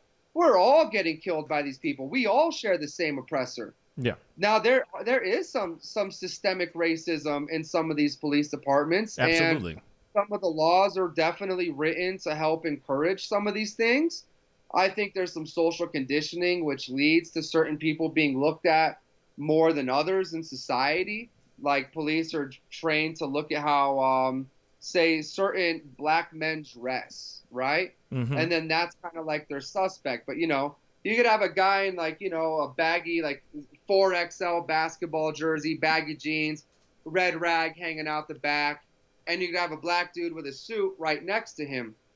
Who do you think they're trained to seek out more, right? Mm-hmm. So obviously they're going to go mess with the dude in the jersey because they think they've got something on. Now, all of that being said, we all have the same oppressor, man. We all live under the same government. We all live under the same Republican Democratic system, and we are all victims of police. I've dealt with shady cops in my time as a white guy too, and they will lie and just to win, no matter who they are. And this is a perfect example of police brutality in America. I think the reaction to it has gone too far. I think that the rioting, the violent rioting and mobbing could have reasonably stopped when Derek Chauvin was arrested. It didn't. It kept going, intensified, and worsened. They arrest the other 3 officers. The rioting just continues to worsen and stuff like that. And it's like, is this justice for George Floyd, or is this opportunism? Are you looking for a reason to just get free stuff, to like go I burn said, something, to go break into it? We live in Grand Theft Auto, baby. Hey, it's like a video game. We're having fun. Like I said, there's two sides to every coin. There's two sides to every story. There are things. I mean, obviously, looting and rioting is never good. It's never good. And of course, we used this quote before. MLK Jr. said, rioting is the voice of the unheard, and all that. But also, he was saying that he would hope that at some point we wouldn't have to use rioting to be heard in the near future. And I think that right now, I think the looting and rioting started. It's starting to subside to a certain extent. It's not what it used to be in comparison to what it was on a Monday night. Even myself, Monday night, I'm standing by a window holding a weapon, late at night, staying up till early in the morning, just to make sure that no one's going to be rioting and running into my own home. And, because there was chaos going on my street and all that. Those are things that happen. So I understand that there is the good and bad on both sides of the spectrum. But I've noticed that since, at least in our town, in our city, David Dorn was someone who died. He was someone who was protecting a business. He was a retired cop. And since that day, the looting stopped. The rioting stopped because they realized, man, we killed one of our own. Yep. And all he was trying to do was protect a business. He shouldn't have died. He did not need to be a casualty in this situation. And also, yes, it also goes on to, what would George Floyd feel like? What would George Floyd think in regards to this? And I agree with you. Yeah, when it comes to the looting and the rioting and all that stuff, that's not how it needs to be. Even his family's sitting there saying, his brothers, his family, his baby mama, his fiance, all of them are sitting there saying, please, if you're going to protest, please protest peacefully. So Well, I let me agree. I say agree this. with you. Let me say I this. agree with you. I agree with you on all that. But these people, let me tell you this. Go These ahead. people are trying to grieve. They're trying to grieve the loss of a loved one taken away from them in a very terrible way. The last thing they really do want to see is all the violence, the 11 African Americans that have been killed, all the police shot, the cop that had his neck slit open, and 77 officers, probably more now, have been shot, killed, or injured since this happened, and tens of thousands of small businesses most likely have been damaged or broken into, and they don't want to deal with the grieving process and deal with all these headlines and all this stuff. I was there, man, with Bushwick Bill's family. I'm the person that picked them up at the airport. He's the reason he died in Colorado was because he came out there to seek CBD treatment from people I'm affiliated with because I threw his last two shows. And if there's one thing I know, it is TMZ and the national media creating the story, and fueling this cycle that does not need to happen during the grieving process. So what I'm saying is, I was right next to a national news story. He's a hip hop icon. I was there when he died. I was there when his family came in, and I saw how all the news stories and all the Instagram and all the social media and Willie D saying this and Scarface saying that and then hip hop publications putting it out.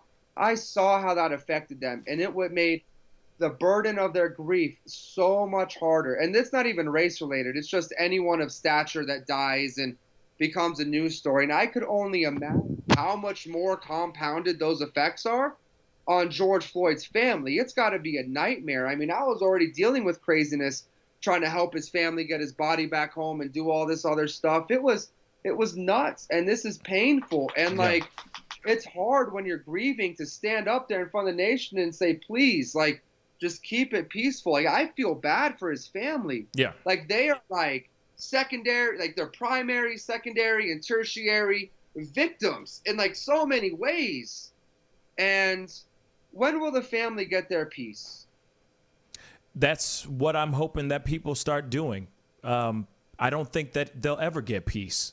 to be really honest. Even the family that lost their own son, Michael Brown Jr., their family, the Brown family. I mean, they never will fully get over it because of how they lost their son.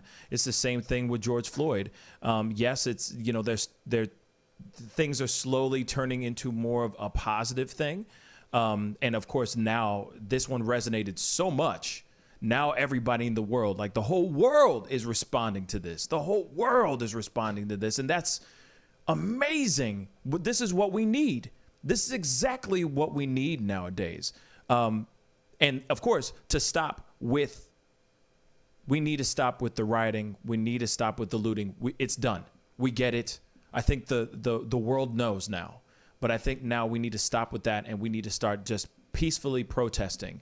But then, this is something else that I gotta, I'm gonna go into. We gotta go into a commercial break. But when I come back, I'm gonna be talking about the other side of the coin, which is the unjustified, the brute force of the law, the brute force of police, and the things that are happening in regards to this 75-year-old man who was pushed and he fell, hit his head, bleeding out of his ear in Buffalo, New York. And the results, the reaction to that, I have a feeling is going to start something really, really big. But anyway, CostCo Kevin, thank you so much for being on the show today. I really appreciate it. It's always good to have you on. You know what I'm saying? You make my blood boil in a good way. I love it.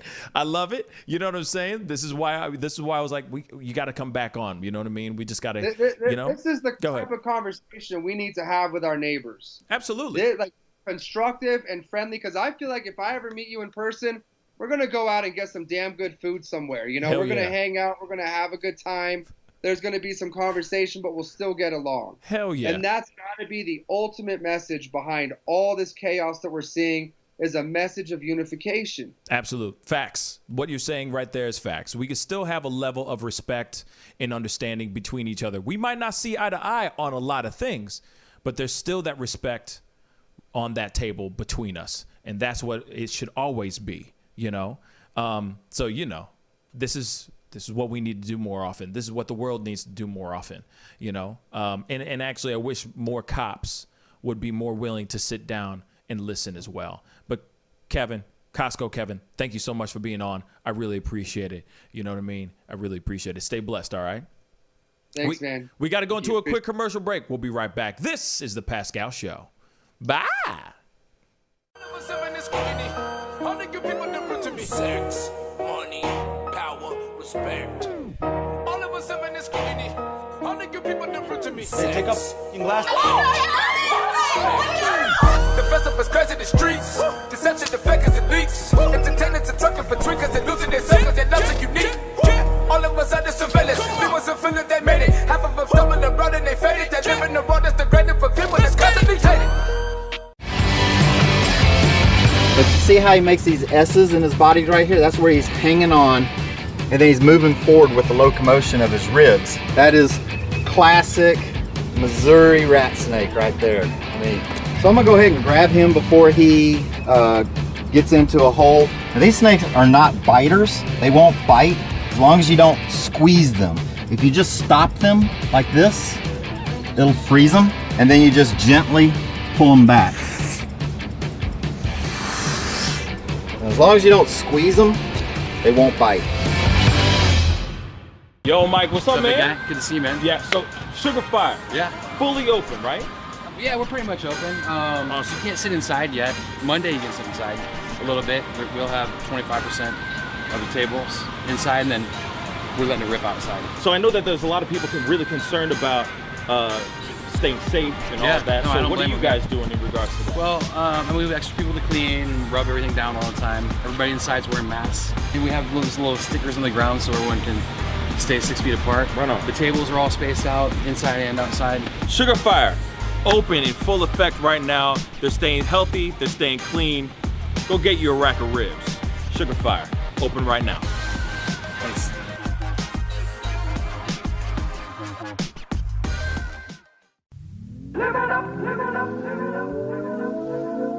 Fur and Leather Center, providing the highest of fur and leather goods.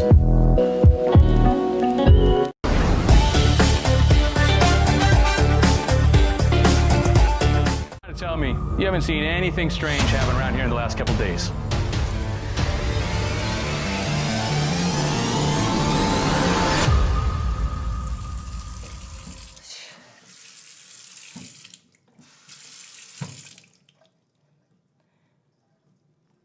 Son of a bitch.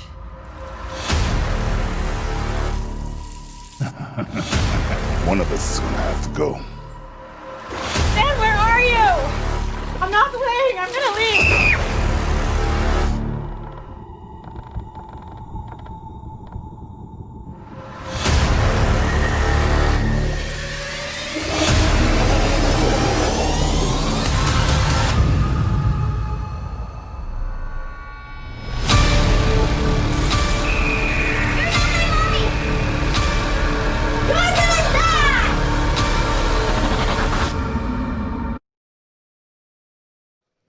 All right, welcome back, guys. Thank you guys so much for tuning in and checking out this show. And like I always say, if this is your first time checking out this show, please go hit that like button underneath this feed right now. If you're enjoying the conversations, the arguments, the disagreements, and the agreements on this show, The Pascal Show. Also, please hit that subscribe button. And you know, I know that there's a lot of people that don't know about this show. And of course, I'm trying to spread the word, let people know about the show and all that stuff. So please, spread the word about the show. It would really, really mean a lot. You know, we've been out here, you know, trying to spread the word, trying to spread the show and grow the show as much as we can.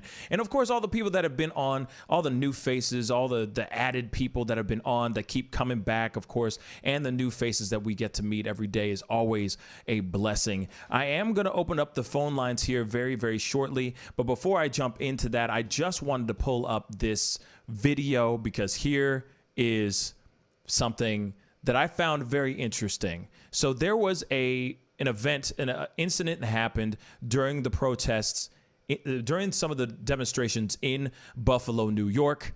And it shows this 75-year-old man approaching basically a swath of cops. And we're going to check out this video. And just fair warning, it is graphic. All right, it's about 18. I'm going to run it for about 18, 20 seconds. It is very, very graphic. I just wanted to give you guys a fair heads up if you haven't seen this. But here it is. Check it out.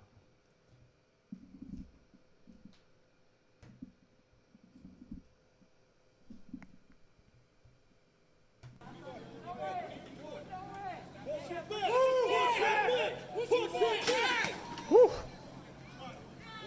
There it is.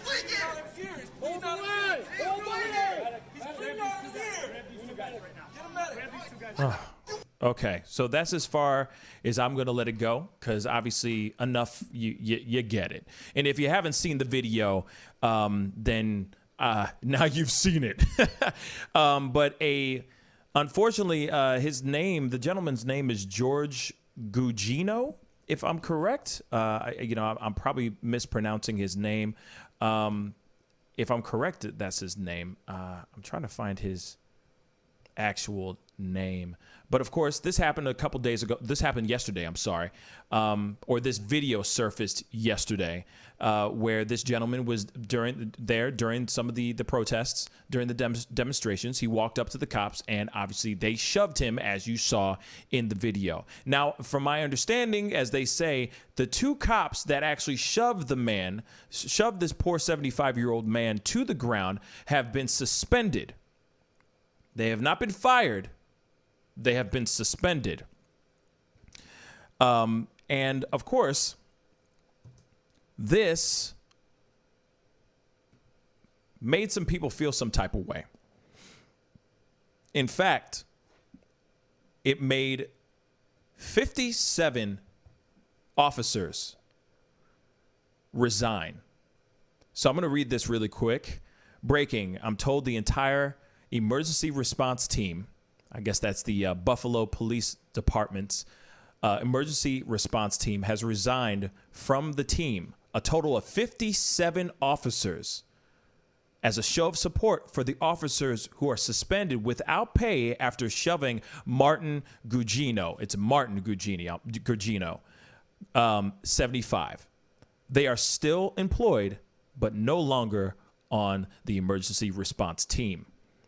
Now, there's another responding, text or tweet underneath. Imagine standing up for a cause that has that, and that cause was to support a pair of officers who pushed a 75-year-old man down to the ground and then walked by him as he bled on the concrete out of his ear. Sorry for the run-on sentence, but it kept going like the officers did. Now, 57 officers have resigned. 57 officers are on strike because they want to show support for the 2 officers that got suspended for pushing a 75-year-old man to the ground, who later was put into critical condition in the ER. Yeah, this is real. 57 officers, again, 57 officers have resigned. They're on strike because they feel like the 2 officers that pushed that 75-year-old man, they feel like it's unjust. They feel like what happened to the 75-year-old man was fair. I hate to do it again. But I'm going to show you guys the video one more time. And I'm going to ask you guys, you tell me where the justification of them doing, where the justice is. Here we go.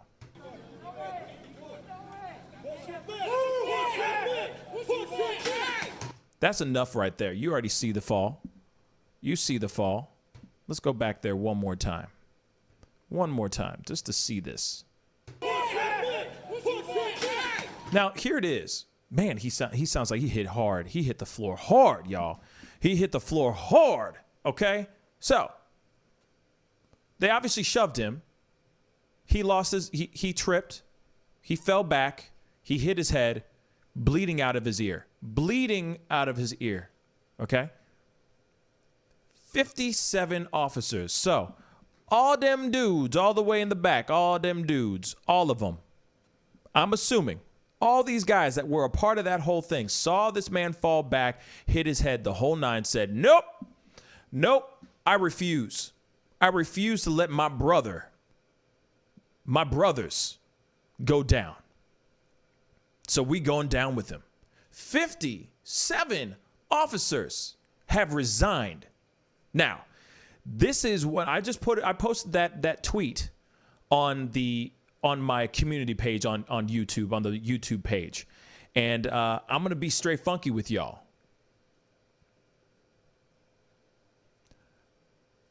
Here we go. This is the start of something. It is not good. If these officers start to strike, who's to say that other officers that feel some type of way start to strike as well? That's not a good thing. We still need protection to a certain extent. Of course, we don't need any crooked cops hurting each other, hurting innocent civilians out there. But at the same time, imagine if other cops, if this resonates and echoes throughout the country, and other cops feel like, oh, well, if they're doing that, we're going to do the same thing. I don't know if that's a good thing. I feel like it could turn into something that could backfire into something really, really bad. I'm just saying that out loud. So then next thing you know, you have a strike going on with the law enforcement. And then you got protests going on for George Floyd and for social justice. I just feel like there's going to be a very interesting thing that happens if that grows, if that situation grows into something more. If it doesn't go any further than just those 57 officers, sure. But there's a lot of officers that feel that type of way, that feel exactly like what those 57 cops feel. So the question to you guys that I leave up to you guys is, what do you guys think? Is that a fair move? Is that a justified move? Or do you see this being something that could turn into something worse? Give me a call. The number is 314-766-4581. Give me a call and let's talk about this, because I'd love to know what you guys think. Those two officers definitely got suspended without pay. They didn't get fired. They just got suspended. And the other thing is afterwards, I didn't show the whole video, but after the aftermath of him falling, it was like they were going, like it seemed like one of them was going to go like after him even more. But one of the other officers like pushed him off and pushed him away because he probably saw him bleeding and was like, yo, the dude is out. Like, don't touch him, you know? But it seemed like that one cop who was all revved up and all hopped up on whatever energy that he had going through his bones and through his system right there, he wanted to attack the dude. He wanted to make sure that guy was, he wanted to confirm the kill, But then the other cops didn't do anything. They just stood around. They just kept walking. Even though this guy, this poor 75-year-old man, is out there, laid out cold, bleeding out. Crazy. And now you have 57 police officers that said, we're resigning, we're out. If those two guys are getting suspended without pay, I'm going down with my brother. I'm down. I don't care. That guy saved me, or that guy had my back, several times. You're not, I'm not gonna let him go down. If he goes down, we go down type thing. So let me know what you think. Do you think that's a fair thing? Do you think that's a fair thing or no?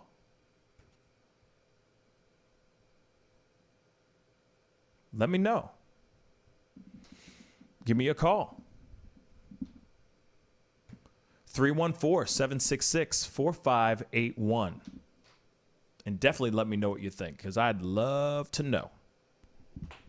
Let's see. I'm going to read some of your comments. The poor guy could have had a fractured skull or brain damage. He hit his head very hard. Yes, Mega Man, he most definitely did. Mr. Super said human resources is going to be busy. Let them go. I agree. I mean, if they want to resign because of that, and and I understand like being there in support. I understand the part of like having your boys back, having your brothers back, the whole nine. But at the same time, come on. If you see the video, you see what happened. It's not cool. And I get that tensions are high. I get people are feeling some type of way, but at the same time, that does not justify that doesn't justify the act in which that had happened. Does not justify it at all, y'all. At all. Let's see. Mr. Super said, Philly fired over 200 cops for racist comments on social media. It helped a lot. Yeah, and that's the other thing. There are so many, like, finally things are, like, the truth is coming to light, which is weird. Because you think that all these things are out here. We're seeing all these things now, which is wild. Now people are starting to get their asses exposed. Now we're about to see their ass. Now we're seeing their ass. And it's kind of like, wow, why did it take so damn long? Why? Why so long, y'all? Damn. No, I don't think it's fair. Nikki said, no, I don't think it's fair. Mega Man said, maybe those two cops drink too many Red Bulls and think they were hyped up. I think they were hyped up. Yeah, I mean, obviously, they were revved up. You know, the roids were kicking in. They were ready to go. Whatever they were on was kicking in. The adrenaline, the roids, the cocaine, anything. Whatever they were on, the Red Bull, you know what I'm saying? Man, they were ready to go. Alex Jones, how fitting. Alex Jones says, I say good riddance to them and hire some decent people to join the force. Absolutely. That's 57 dudes, like in The Departed. Hey, there's plenty of places, you know, the world needs plenty more bartenders, you know? So, hey, if you want to quit, go ahead and quit. You know what I'm saying? But I feel like that could turn into something not so great. I feel like it could spin off into something that could turn into something dangerous. That's what I think. Now, that's my own personal, my two cents, where it turns into more of a black versus blue. You know, the police versus everybody. And then if they all retire, if they all start to retaliate, then who's going to guard our streets? Who's going to protect our people if it turns into that thing? Something to think about. Like I said, my phone lines are open. Don't be shy. Give me a call. Oh, man. I'm getting some information here. Breaking news right now. Man arrested after allegedly driving into protesters in Brentwood. Wow. This is interesting. Nikki, thank you so much. I like the way you tell it how it is. Nikki, thank you so much for that comment. Mr. Super said, it's one thing to use excessive force, but failure to respond to his injuries is disgusting. I totally agree. They walked right around him like he was nothing. And that's what I'm saying, you know? And yeah, if the 57 cops want to walk out and say, I'm out, shoot, good riddance. Absolutely. I agree with that too, to what Alex Jones said on YouTube as well. Yeah, good riddance. Be gone. Be gone. Okay? Be gone. Totally down for that. Go ahead. Plenty of people out here that want to be cops. Plenty of good people that would love to be a cop, I would hope. But at the same time, I could see that brimming into something very, very negative. So here it is. Some breaking news, or it's only like an hour old. But in St. Louis, apparently there was a man that drove into a group of protesters in Brentwood. Jeffrey McMillan apparently wasn't feeling a protest Thursday evening, so he decided to plow through it. Protesters say that McMillan allegedly fired a weapon into the air before driving into the crowd on the parking lot of Target. Oh my God. Oh my God. Whoa.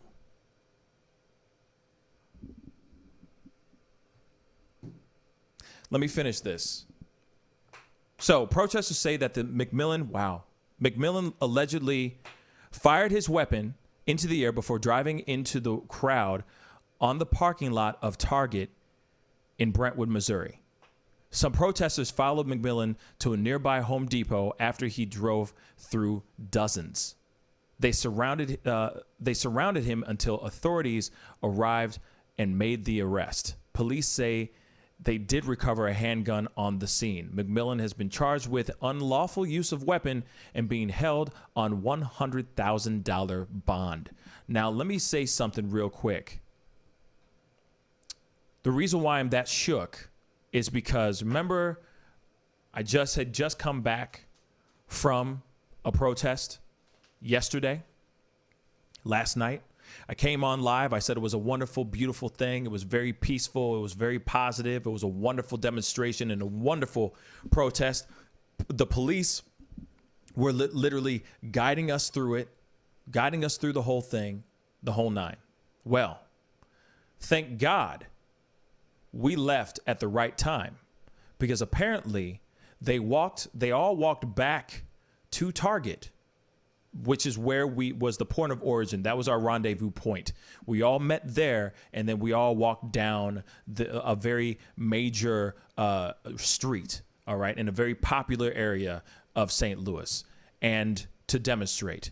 Now, what's funny, what's scary actually, is that we walked from Target down to a Walmart.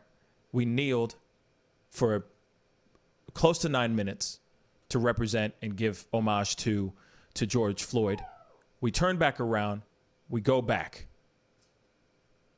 Me and my family, we left. And thank God we did, because if we had stayed any longer, we could have been some of those people who got hit or ran over by this crazy man. Unbelievable. Unbelievable. I am going to show y'all this man's face.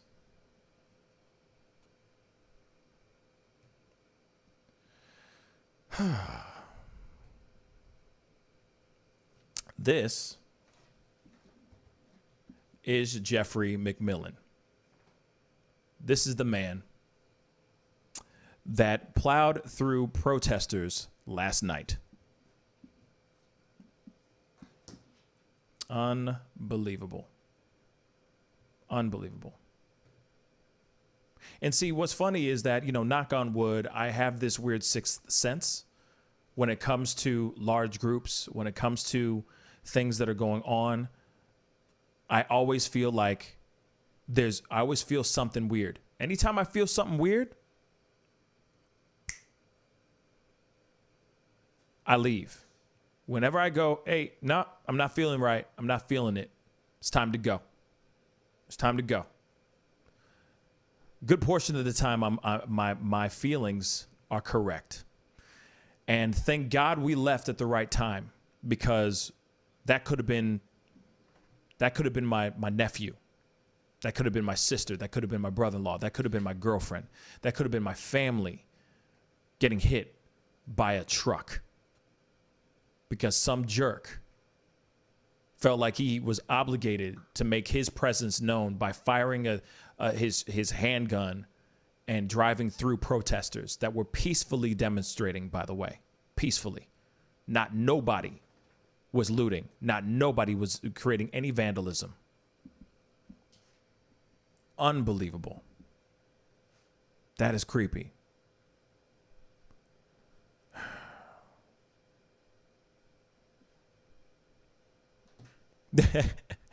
Mr. Super said, LOL, it feels weird agreeing with an Alex Jones. Absolutely. John says, Alex Jones is here. Hi, Bill. I'm a big fan. Don't get it twisted. Alex Jones. This Alex Jones is from Bristol, UK. Well, what's up, UK? How you doing, England? Appreciate you coming through and being a part of the show and tuning in. Let's see. It's a good thing. It's a good thing that you and your family left early. Yes. These times it's a risk. Yeah. I mean, literally I found myself, it's every single time. Like there was one time a long time ago, I felt something in my bones, man. I felt something really deep in my bones, guys. And there was in St. Louis, there's a place called Ballpark Village. Just a quick little story. I was at Ballpark Village. These guys were, I was at that time, I was on location shooting, doing reporting an event, and it was called Brunch-ish. And, it was very young. It was like the young, black, sophisticated people of St. Louis coming together, hanging out the whole nine. And we're at Ballpark Village. We're doing our thing. Everyone's having a great time, drinking mimosas, blah, blah, blah.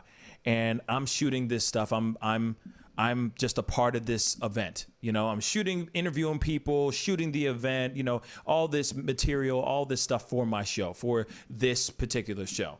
And something tells me, like, it started getting really, really crowded up on that. It was like the beautiful patio. It overlooks the Busch Stadium, so you see the ball. You know, you literally see the field. You know, you see the diamond. You see all that stuff. You see everything, the whole stadium, baseball field, the whole nine. And it's a gorgeous thing. You know, it's a beautiful look. All these young, sophisticated, you know, well-to-do, just everybody's in there having a blast, and it starts getting really, really crowded. And I'm pretty much wrapped shooting what I need to shoot. And something tells me, something in my gut tells me, you know, it's time for you to go. You need to go right now. Just something told me to leave. There was just this energy in the room that I felt like I had to just pick up my stuff and go.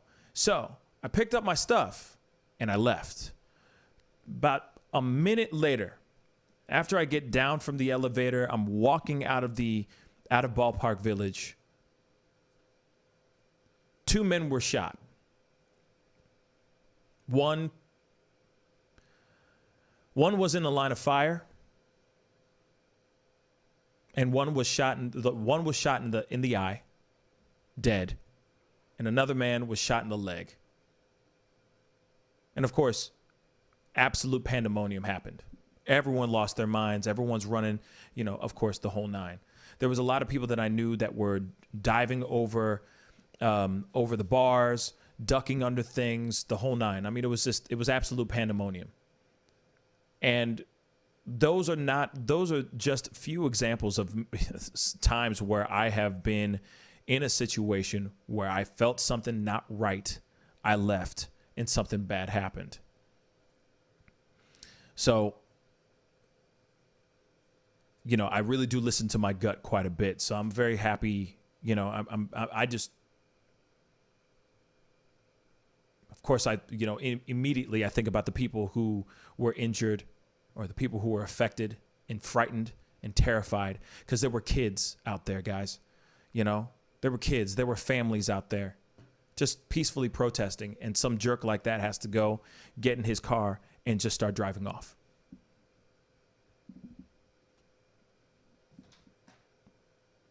You know, it's crazy, you know. And Alex, I appreciate you being up at 4 o'clock in the morning, listening and watching the show. I really appreciate that, you know. But yeah, like I said, I always feel like gut feeling, gut reaction. As soon as I do that, boom, I'm out the door. Like, I'm just out. No questions asked. I leave. And you know, it's not like I sit here and I'm like, oh yes, the sixth sense. It always means every time I leave, something bad's going to happen. No. But at the same time, you know, whenever I have that weird gut feeling, I know it's time to pick up and go. You know? Yeah. John said, sorry, but anyone who takes a child to any mass gathering in public at the moment is stupid. Well, I think that there's a level of knowing how long to stay and knowing when the time is, like when you feel like you've done your part or where you feel like you've overstayed your welcome, it's time to go. You know? Because on some real stuff, I was proud to have my nephew there. I was proud to see other families and other kids there being a part of the experience, because they're being a part of history. They're being part and they're joining as one voice. They're fighting for something that they personally believe in. But yes, I think when you overstay your welcome, it's too much, you know? And yes, Debbie, I completely agree. And in response to John, you responding to John, it's good to show the youth what you're fighting for. Absolutely. But like I said, you get to a certain extent.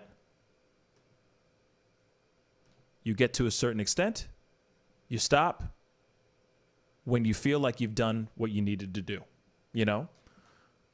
So going on to this next thing, well, you know, I've been getting a couple emails from people in regards to some things. So let me look at these really quick. I know that I have a video that I wanted to show you guys in regards to what the police are doing with people Oh, yes.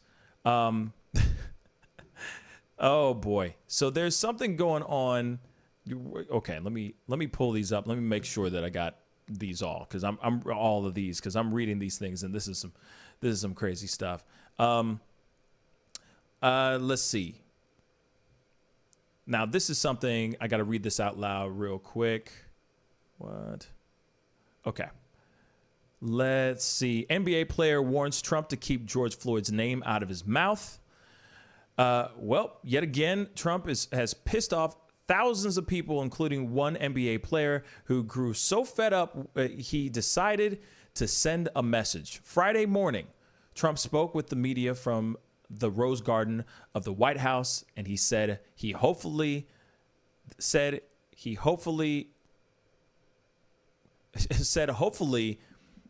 George is looking down right now.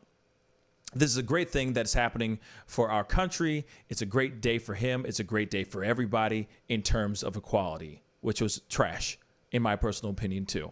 Many took to social media angry that Trump would say anything about Floyd having a great day when he shouldn't be deceased at all.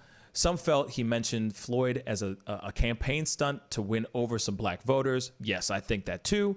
Steven Jackson, former NBA player, Steven Jackson became angry with how Trump referenced his childhood friend, and he decided to send a message below. So I have the video. We're going to listen to that right here, right now. Hold on real quick. Got to cue it up.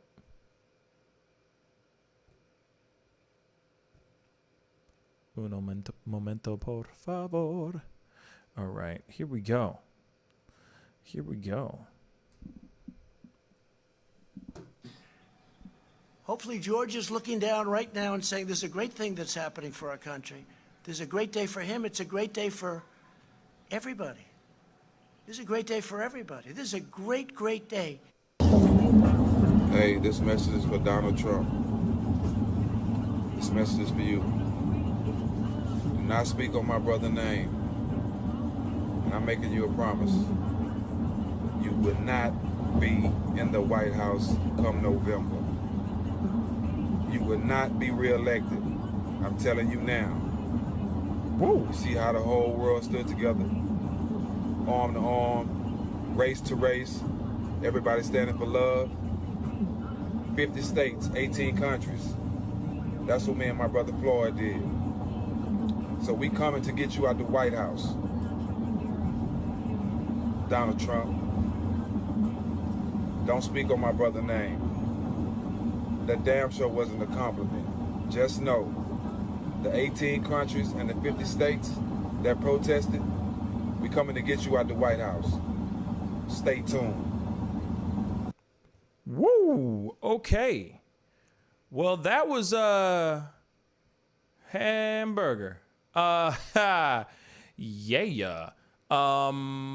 Okay. He definitely is, yeah. I don't know how to, I'm trying to find a way to respond to that right now. Shots fired. Real talk. Of course, Steven Jackson is very upset, period. Understandably. Man, he's coming in with some fire with what he just said.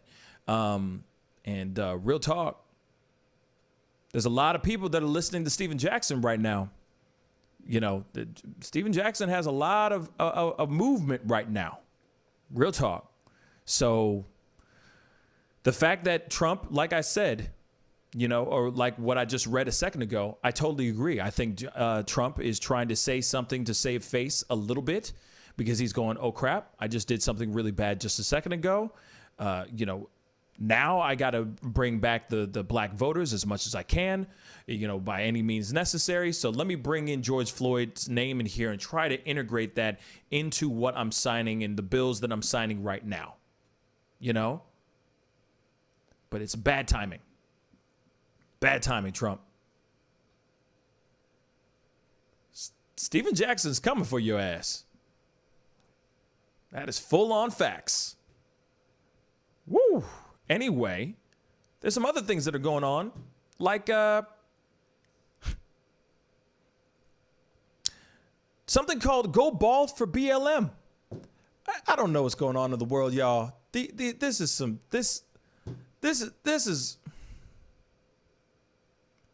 I mean, I don't know. I'm just here. Oh man. So there is a thing called Go Bald for BLM where, from my understanding, there are white women that are literally shaving their heads for the Black Lives Matter movement. I'm going to show you one of them for real quick. This is literally something right now. Oh, boy, here we go. Today, I showed my solidarity for Black Lives Matter by shaving my head in protest. Go bald for BLM. I feel amazing. Yeah. I'm just gonna put that up one more. I'm just gonna put it up one more time. Just one more time. Because yeah. Today I showed my solidarity for Black Lives Matter by shaving my head in protest. Go bald for BLM.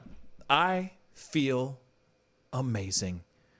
There's a few other photos in here, if I'm correct. Yes. Here's the other one. Hashtag Go Bald for BLM trending on Twitter and Instagram. The idea is to get women, particularly white women, to shave their heads for BLM. Guilt them into getting rid of their straight, white hair to show solidarity with black women. Okay. There's more. Just did it. Go bald for BLM.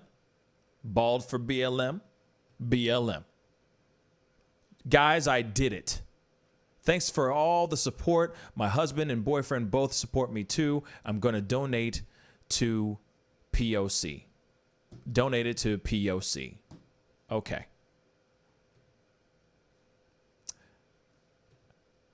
What? I love it. I was super nervous at first, but I think it looks really cute and it turned out okay. Let's do this, sisters. I want to see all of us go bald for BLM. Holy God. First off, that looks like a wig. Straight up, that looks like homegirl's wearing a wig. But anyway, moving on. Please show your solidarity towards black people. Please contribute hair. Contribute. Hair can regrow. Black lives can't resurrect. Black Lives Matter. Go bald for BLM. Oh, okay. All right. I'm just like, I just got this email just now, so I'm just kind of trying to process this thing. Real talk, that's stupid as hell. I'm sorry. That is stupid as hell.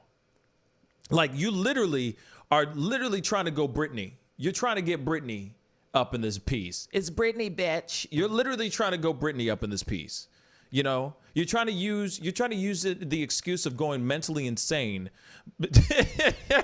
for the go bald for being. What is that? Why? Please, ¿por qué? Por favor. Why is that even happening? That can't be real. I don't think that's real. That can't be real. No, that can't be real. I can't. Nah. Seriously, y'all. Are you serious? This is supposed to be? No. This can't be real. Like here it is. Let me throw this one photo back up, because on some real stuff, like this is real talk. This woman's wearing a wig. Look at this. She's clearly wearing a wig. Look at that. That's a wig, man. That's a wig. How is she in the same outfit 2 seconds later after? You see what I'm saying? She wearing a wig, bruh. That's a wig. Don't tell me that that's not a wig. Oh, that is a wig, y'all. She was already bald to begin with. That can't, nah. See, now this is where it gets really ridiculous. Show up to the protests. You know? Shaving your head in solidarity is not going to help anything. That doesn't do anything. That is the stupidest movement I've ever heard. Who wants to do that?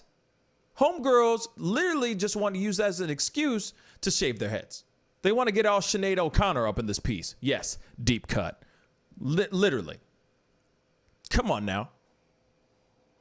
That's the only reason why they're shaving their heads, man. Come on, y'all. Get out of here. Oh, my God. Mr. Super said, I'm already bald. Same here, man. You know what I'm saying? Join in solidarity. Let's go bald for Black Lives Matter. Why? Like, literally, where? What is the why? That don't make no sense. That is stupid. There's so many other things that you can do to show solidarity. So many other things you could do. You could donate. You could donate to foundations. You could be a part of the movement. You can go out there and protest. You could demonstrate the whole nine. Shaving your head don't mean a damn thing. That's just an excuse to just do it. That's so dumb. That's fake. That is fake. That's got to be fake. I don't believe that for 2 seconds.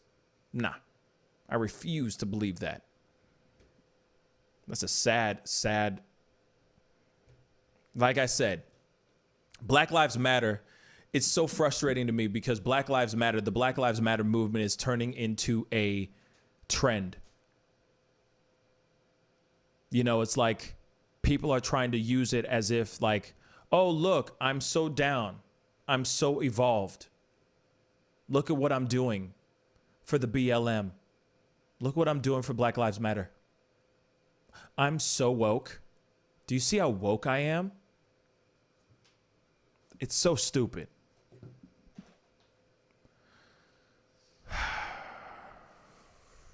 So stupid. Anyway, that was a left turn, but I had to point that one out because I found that very interesting, ridiculous, and very, very interesting. So there is something else I wanted to point out. This is something that I found on Instagram. This is a story about a protester that was tackled, hit, the whole nine. She was saved by a couple other protesters, and she tells this story about, well, I'm going to let her explain it. It's very fascinating, this particular story. It is very, very fascinating. Very fascinating. Here we go.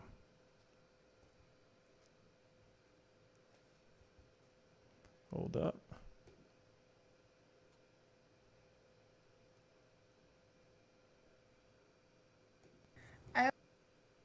Okay. And away we go. A lot of people asking me to update them on the condition of the two men of color that came to my aid at the protest when I got ran over by a cop. One of the men I don't have on anything. I met both of these men at this protest, and they both just saw me get hit and came immediately to my side. One of them, I got their information, and he has contacted me. He is out of jail, but the things that they did to him in jail is disgusting.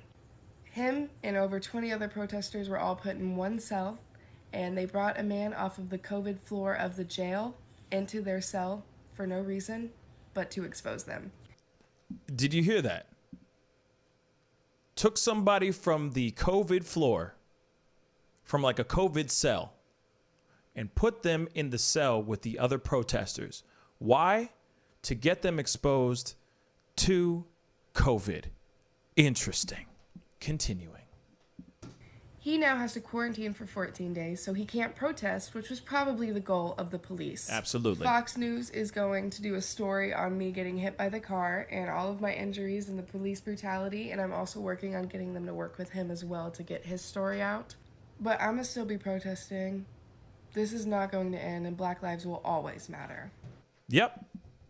Well, you know, first off, appreciate her telling the story and BLM all day long, but at the same time, those men that were saving her and trying to help her get out of harm's way, the whole nine, real talk, got arrested, got thrown in jail. They took a COVID-infected person off of the COVID floor or off of the out of the COVID cell, and they brought one of them into the actual cell that those protesters were in. Why? because that's what they want. They want to be able to do that so that you have to be quarantined at home. So you have to be quarantined for 14 days. That's 2 weeks. Hey, if we throw in some COVID people into the cell and they all get sick, hey, that takes out a couple protesters, so that once they get released, once they get bail, or once they get out, as soon as they get out, they're gonna go right back out into the streets. So of course they're thinking that, oh yeah, let's just throw sprinkle some crack on them, it'll be fine. Crazy. Bringing a COVID person who's infected with the coronavirus, putting him in the cell. Messed up. Truly, truly, truly messed up. The cops are playing dirty. Real talk. And the thing is everybody, we're all talking about, there's a lot of people who sit there and they see everybody demonstrating, getting together the whole nine. They're going, hey, just wondering what happened to COVID. Is COVID gone? Like, are we just, are we not worried about coronavirus anymore? Asking for a friend. Now, the thing is that, yeah, everybody's worried about that stuff. But real talk, there's bigger things going on in the world. And this COVID thing, it's supposed to be pretty much on the wayside. By the way, I saw people handing out hand sanitizers, people handing out masks during the protests, the whole nine. We were outside.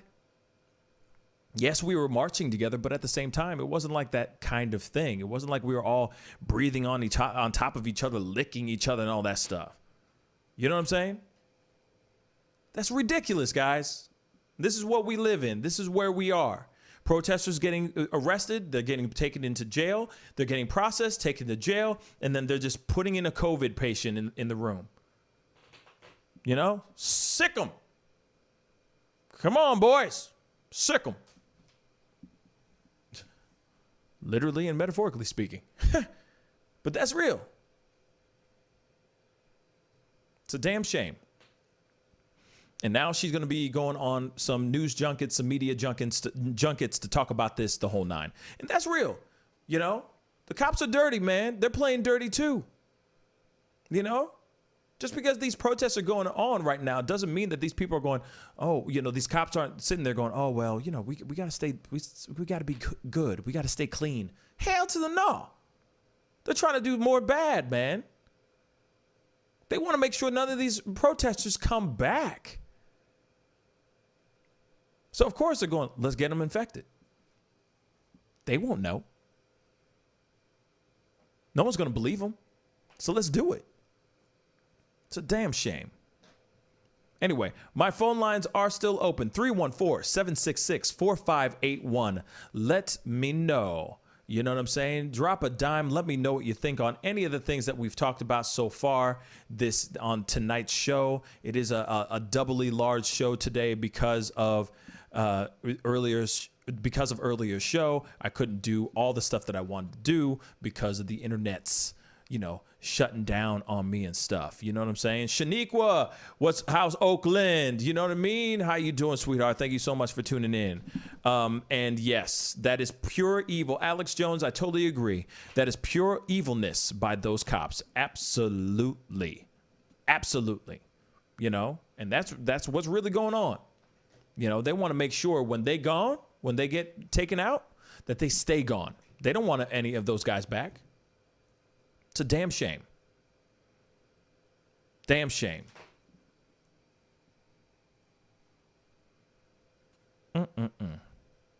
Anyway, I got a few more minutes before I officially go, before I take off and all that. But I wanted to, get at least one person to call in, talk with them, chat it up, all that stuff. Oh wow, you're in Atlanta right now, Shaniqua. That's what's up. Hopefully, Atlanta's treating you well right now, because I know Atlanta right now is pretty heavy. There's a lot of craziness going on over there. Real talk. So I hope you're staying safe. Atlanta's been nutty for a while, for an absolute crazy wild. So I hope you're staying safe out there. But phone number is 314-766-4581. Putting the number out one more time. Give me a call. Let me know what you think about everything. You know, I'm going to be on just for like 10 more minutes, and then I got to skedaddle. I will be on tomorrow for sure. And there's going to be a lot more to talk about. There's so much we could be talking about. There's more and more things that are going on and that are continuing to develop right now as we speak.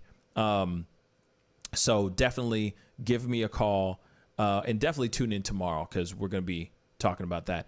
Shaniqua, you're ditching tear gas. Dang, that's crazy. It's hella National Guards out here. Yeah, they're everywhere. They out here. And it's the weekend, so there's going to be a lot of protests. There's going to be a lot of demonstrations throughout this entire weekend. Trust and believe there's going to be people out. People are going to be out tonight and tomorrow and Sunday. You know what I mean? Crazy. Absolutely crazy.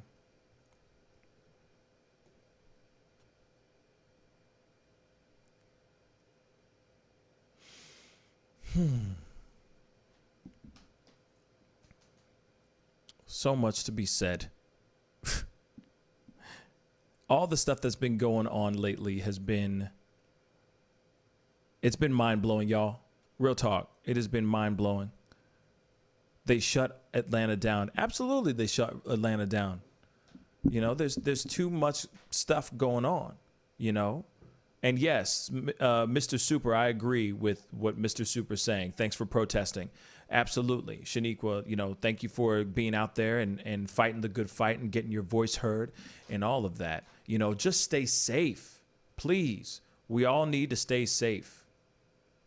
For sure. For sure. It's real in the field. Absolutely. Shoot. But yes, you know, I got a few more minutes. Lee, what's up, my brother? Thank you so much, Lee. Thank you. Lee Logan, thank you so much for commenting. I really appreciate it. But, of course, give me a call, 314-766-4581. I got a few more minutes left until I get going. You know, Shaniqua, of course, you know, I want to be, you know, as much as I can be there for what's going on. I'm going to try my best to be as present as I can because we need to be out there. But we just need to do it in a peaceful and safe manner. That's all it is. That's all it is at the end of the day. We need to be out there in a peaceful manner.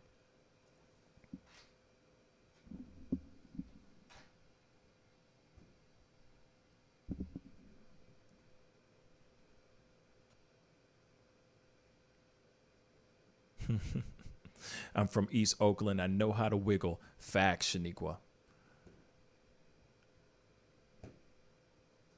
Just dodge the BS as much as you can. Real talk. Wow. Unbelievable. Yeah. We all need to be safe. We all need to keep being safe. We all need to keep our minds right. Keep our heads on a swivel, you know, especially nowadays. You know what I mean? Especially nowadays. We got a big demo in London later on Saturday. Yeah, that's great, Alex. I love that. You know, and there needs to be, you know, I've been seeing and I've been hearing that there's been a lot more demonstrations throughout the entire world, which is amazing, in totally different countries and everything. So all I say is, Alex, just be safe as well, you know, because I can only imagine what you guys are going through right now. I can only imagine.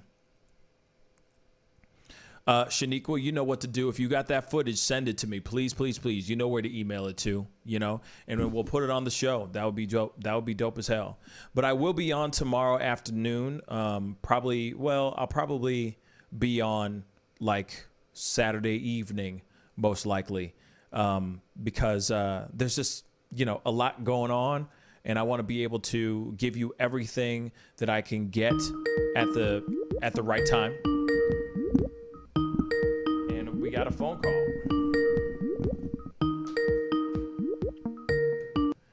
Hey, you're on the mic with the Pascal Show. What's your name and where you calling from? Pascal, it's John. John, what's up?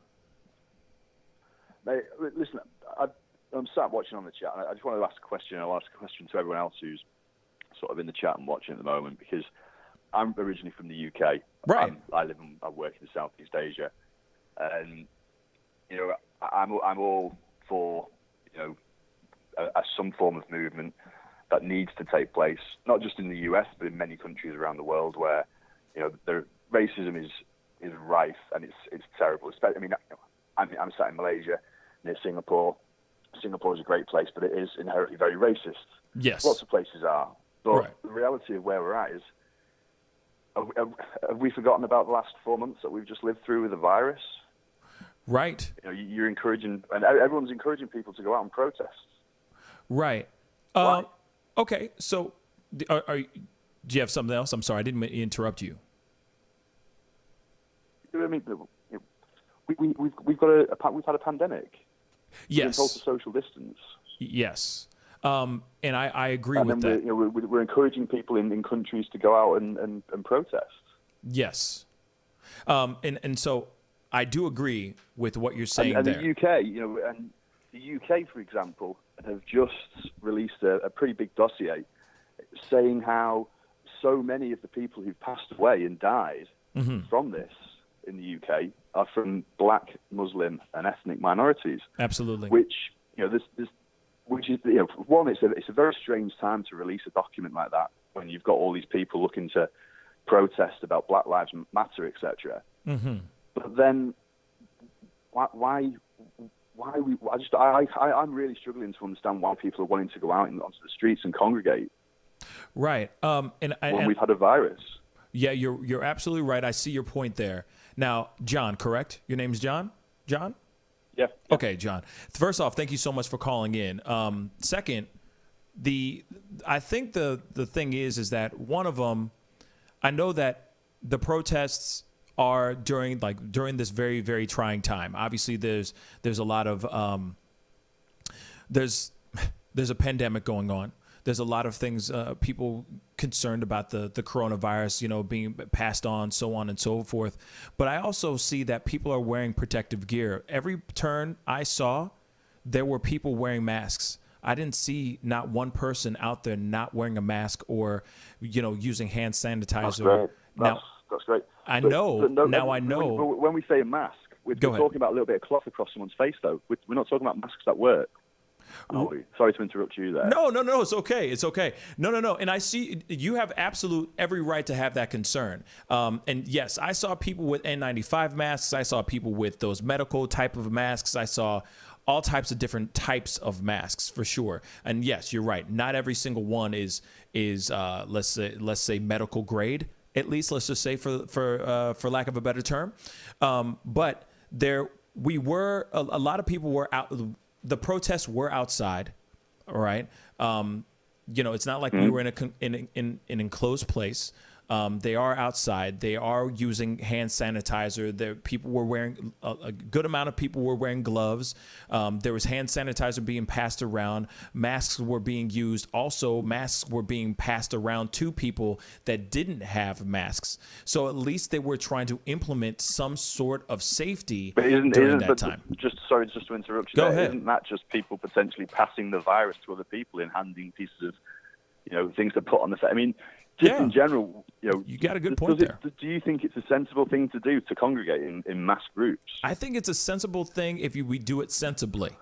I think there's a way to do it without actually having to be clumped up in one, you know, tight unit. You see what I'm saying? There's a way to do it within the confines of practicing, let's just say, the social distancing rules. You see what I'm saying? But it's not being done, though, is it? But it's not. But it's not being done. But it's not. You're absolutely right. I mean, I can't. And it's not been done on so many levels. Right. You know, it's not just the police who aren't doing it. It's not just the Antifa protesters. It's not just the Black Lives Matter protesters. It's, there's so many different groups. There's so many. It's a clusterfuck. It's a shit show. And someone who's sat in a foreign country, watch and literally even to me it's a foreign country because this is not my home country. And I'm watching my family are back in the UK, and I'm watching now people start to congregate and protest in the UK. Right. Which again. It's great that humans and people care about things that are going on in other parts of the world, but have you not just spent 2-3 months sat inside your house, not being able to see your friends and family and travel around the world and do business like you would normally do? And so many people have lost their jobs, and so many people are so angry, and I can't fully understand it, but to some extent I can try and understand it. Yeah. We can never understand what other people are going through. Yeah. And just the reality of what's going on now, everybody going out and getting together in mass groups. You're talking about earlier on with people taking children to things and letting the children be able to see it, but you can explain to a child what your viewpoint of something is and why you're going somewhere to do something, and that child goes along, but that child's got its own mind. Yeah. And that child is sort of, it's taking in some of the things that you say, but not most of it. And it's looking around and seeing everything else that's going on. And you might very well be at a very peaceful protest. Right. But I don't know if you were ever a child, and you can think back to when you were a child and think back to the first time you ever saw a heavily armed police officer with a machine gun and a helmet on. It's not a nice thing for a child to see, and it's certainly not something a child should be taken to go and see when its parents are stood there shouting. Yeah. And everyone around is shouting. What are we looking to? What are people really looking to achieve from all of these movements and these protests? Because protests inherently always in history have always led to violence. That's always what happens. Well, I mean, yes. I've lived in a number of different places around the world, Pascal, and now I'm watching what's going on in the US, and I'm watching the way it's starting to just pop up and turn on in other parts of the world where people shouldn't be rioting and looting in Stockholm over Black Lives Matters. They should be angry. They should be very upset and angry as to what's going on in other countries around the world. And to some extent, it's a good thing that people are starting to make noises about this in other parts of the world. But I don't think for a second that any of these protests would be happening in Stockholm, in the UK, and all these other countries if people hadn't have just had 2 or 3 months of being locked down in the house, being fed all sorts of different lines as to what's actually going on from mainstream media and social media. But I just don't understand why people are choosing to go and stand outside in mass crowds, put themselves at risk. Right. But I bet the next day they're not sending their children to school because it's a risk. Oh, I don't want to send the kids to school because coronavirus. I can't do this because of coronavirus. Yeah. I'll shout at someone in the supermarket, you're too close to me, get away from me. Coronavirus. Yeah. And then you'll go and stand on the street and protest. Yeah. No, John, you are absolutely, you definitely 110%. There's no argument on this end at all. You are most definitely making a very, very strong point.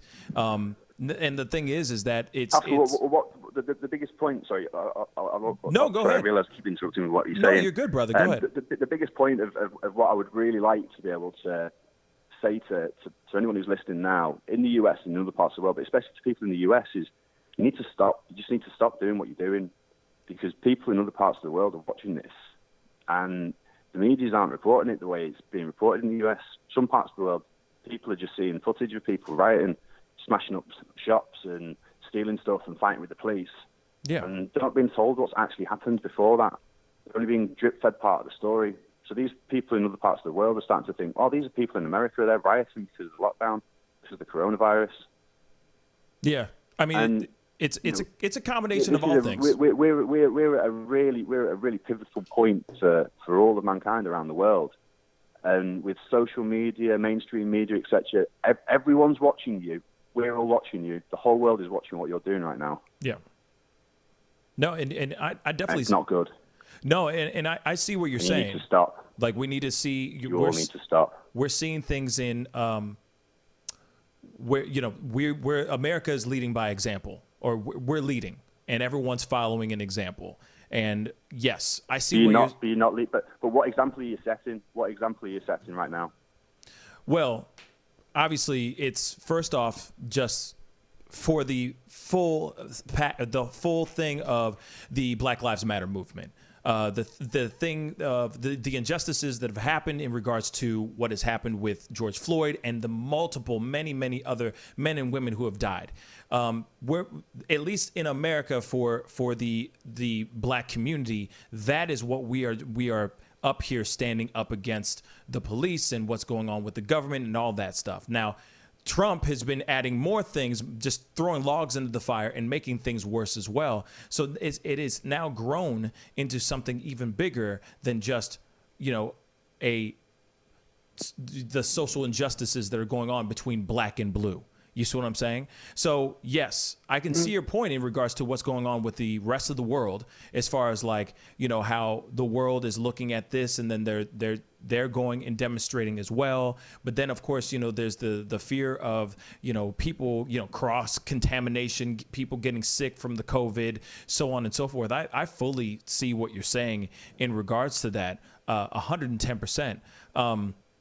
But I think that Pascal, you said there at the start. What you just said. You said you're leading by example and you're setting an example. What example is it setting?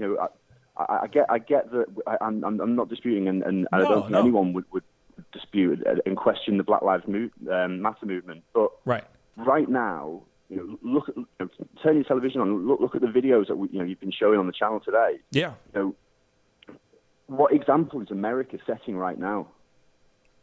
There's a lot. With regard to anything, anyone going out on the streets, you say it's a peaceful protest, but if you're standing on the street and you're shouting "No justice, no peace," right, no racist police, that in itself, that is the first step towards inciting violence, isn't it?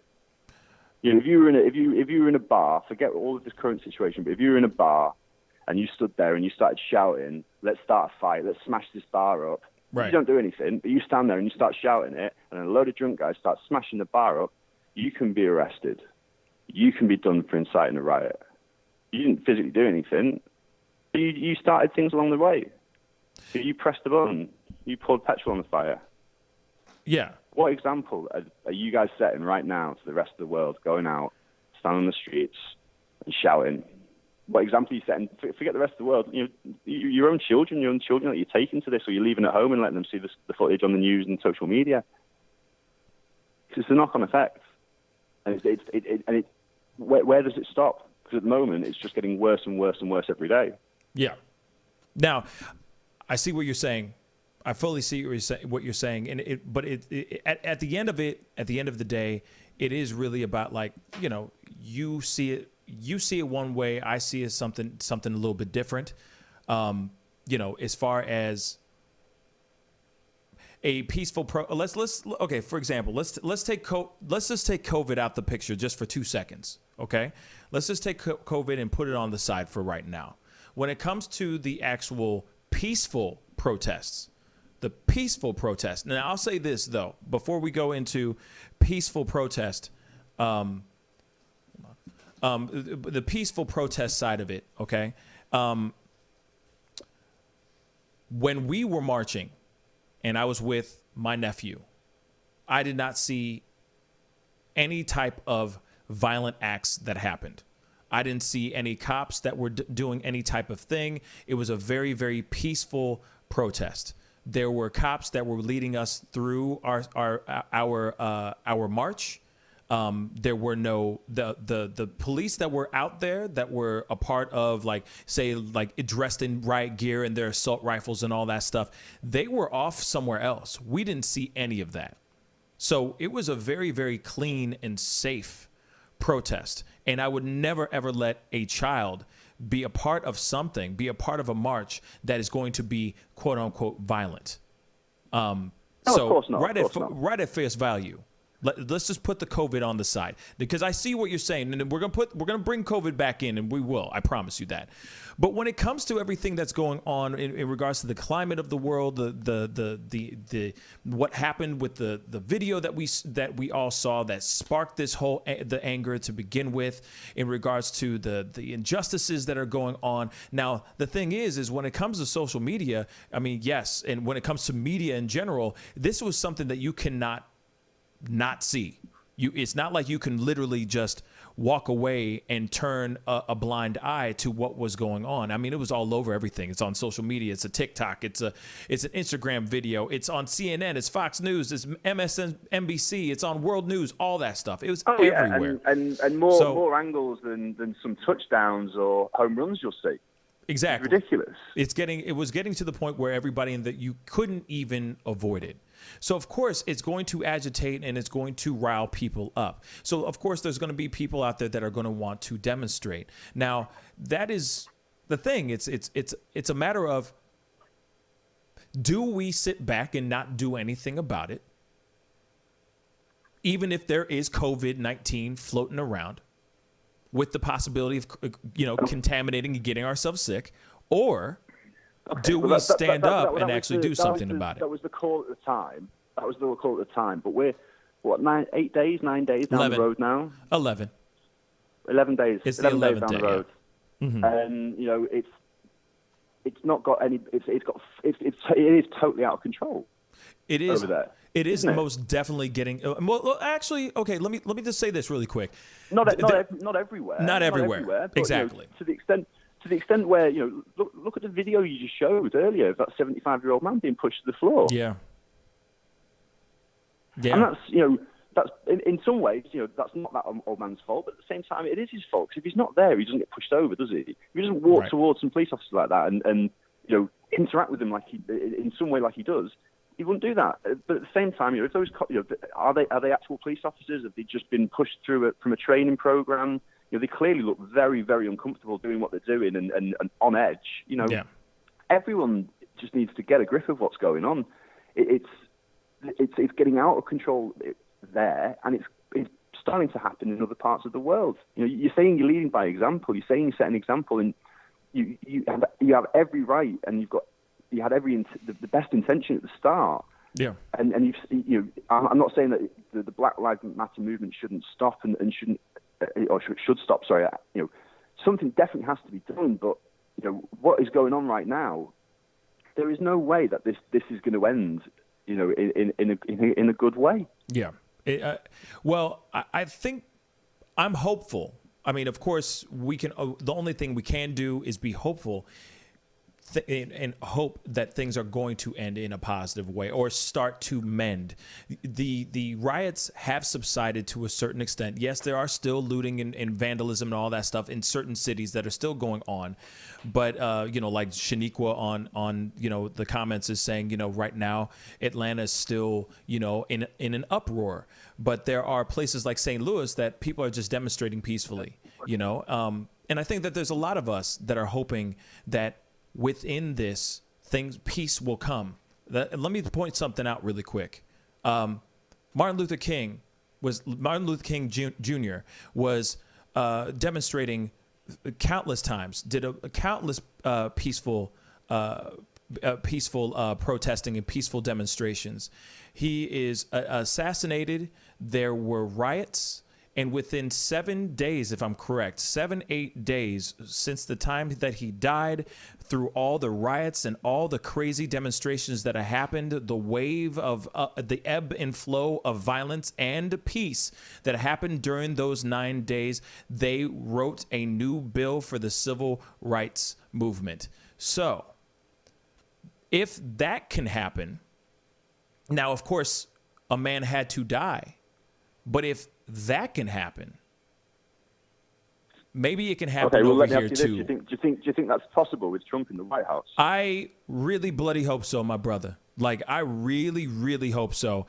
Now, I don't know about him per se, but I think that the more and more how he's reacting, the way he is doing things is hopefully bringing people, shedding some light on who he is and how he is as a human being, not only just as the president, but who he is on the inside. So that if anything, if it doesn't mean that he goes, guys, okay, let's rewrite these certain bills, let's rewrite such and such, at least it will hopefully motivate the people of this country to actually go out and vote and get the right person in office. And that means in all of offices, everything from a local all the way out to government, to all the way to the president. You see what I'm saying? So I'm hopeful that would happen. You know, if it's not going to be something that's rewritten, or they come in with a new bill or a new clause or a new mandate or whatever, I'm really hoping that it starts to change in a positive way. You know, that's what I'm hoping for. I guess I lost him. John, I lost you. Yeah, sorry, man. No, it's okay. No, but what I was saying is that I'm just hoping that it can turn into something where, you know, it inspires everybody to get out and vote for the right people that need to be in office. So if it's not going to be him going in and going, like Lyndon B. Johnson, he literally said, LBJ was like, hey, I'm seeing all this distress that's going on in the world right now. We need to do something to calm fan these fires down. And so that's when they started writing a new bill during the civil rights movement. You see what I'm saying? And that's why a lot of things started to change. So I'm hoping that something like that can happen here in the near future. Yeah, I mean, look, that's obviously the intent with everyone who's watching, but also who's gone out. Well, I hope that it's clearly not been for everyone who's gone out to protest, because everyone hasn't gone out to protest. Some people have used this as an opportunity to, you know, get payback for things that have happened in the past, maybe or just go out and steal, or just, you know, go out and cause trouble for other people.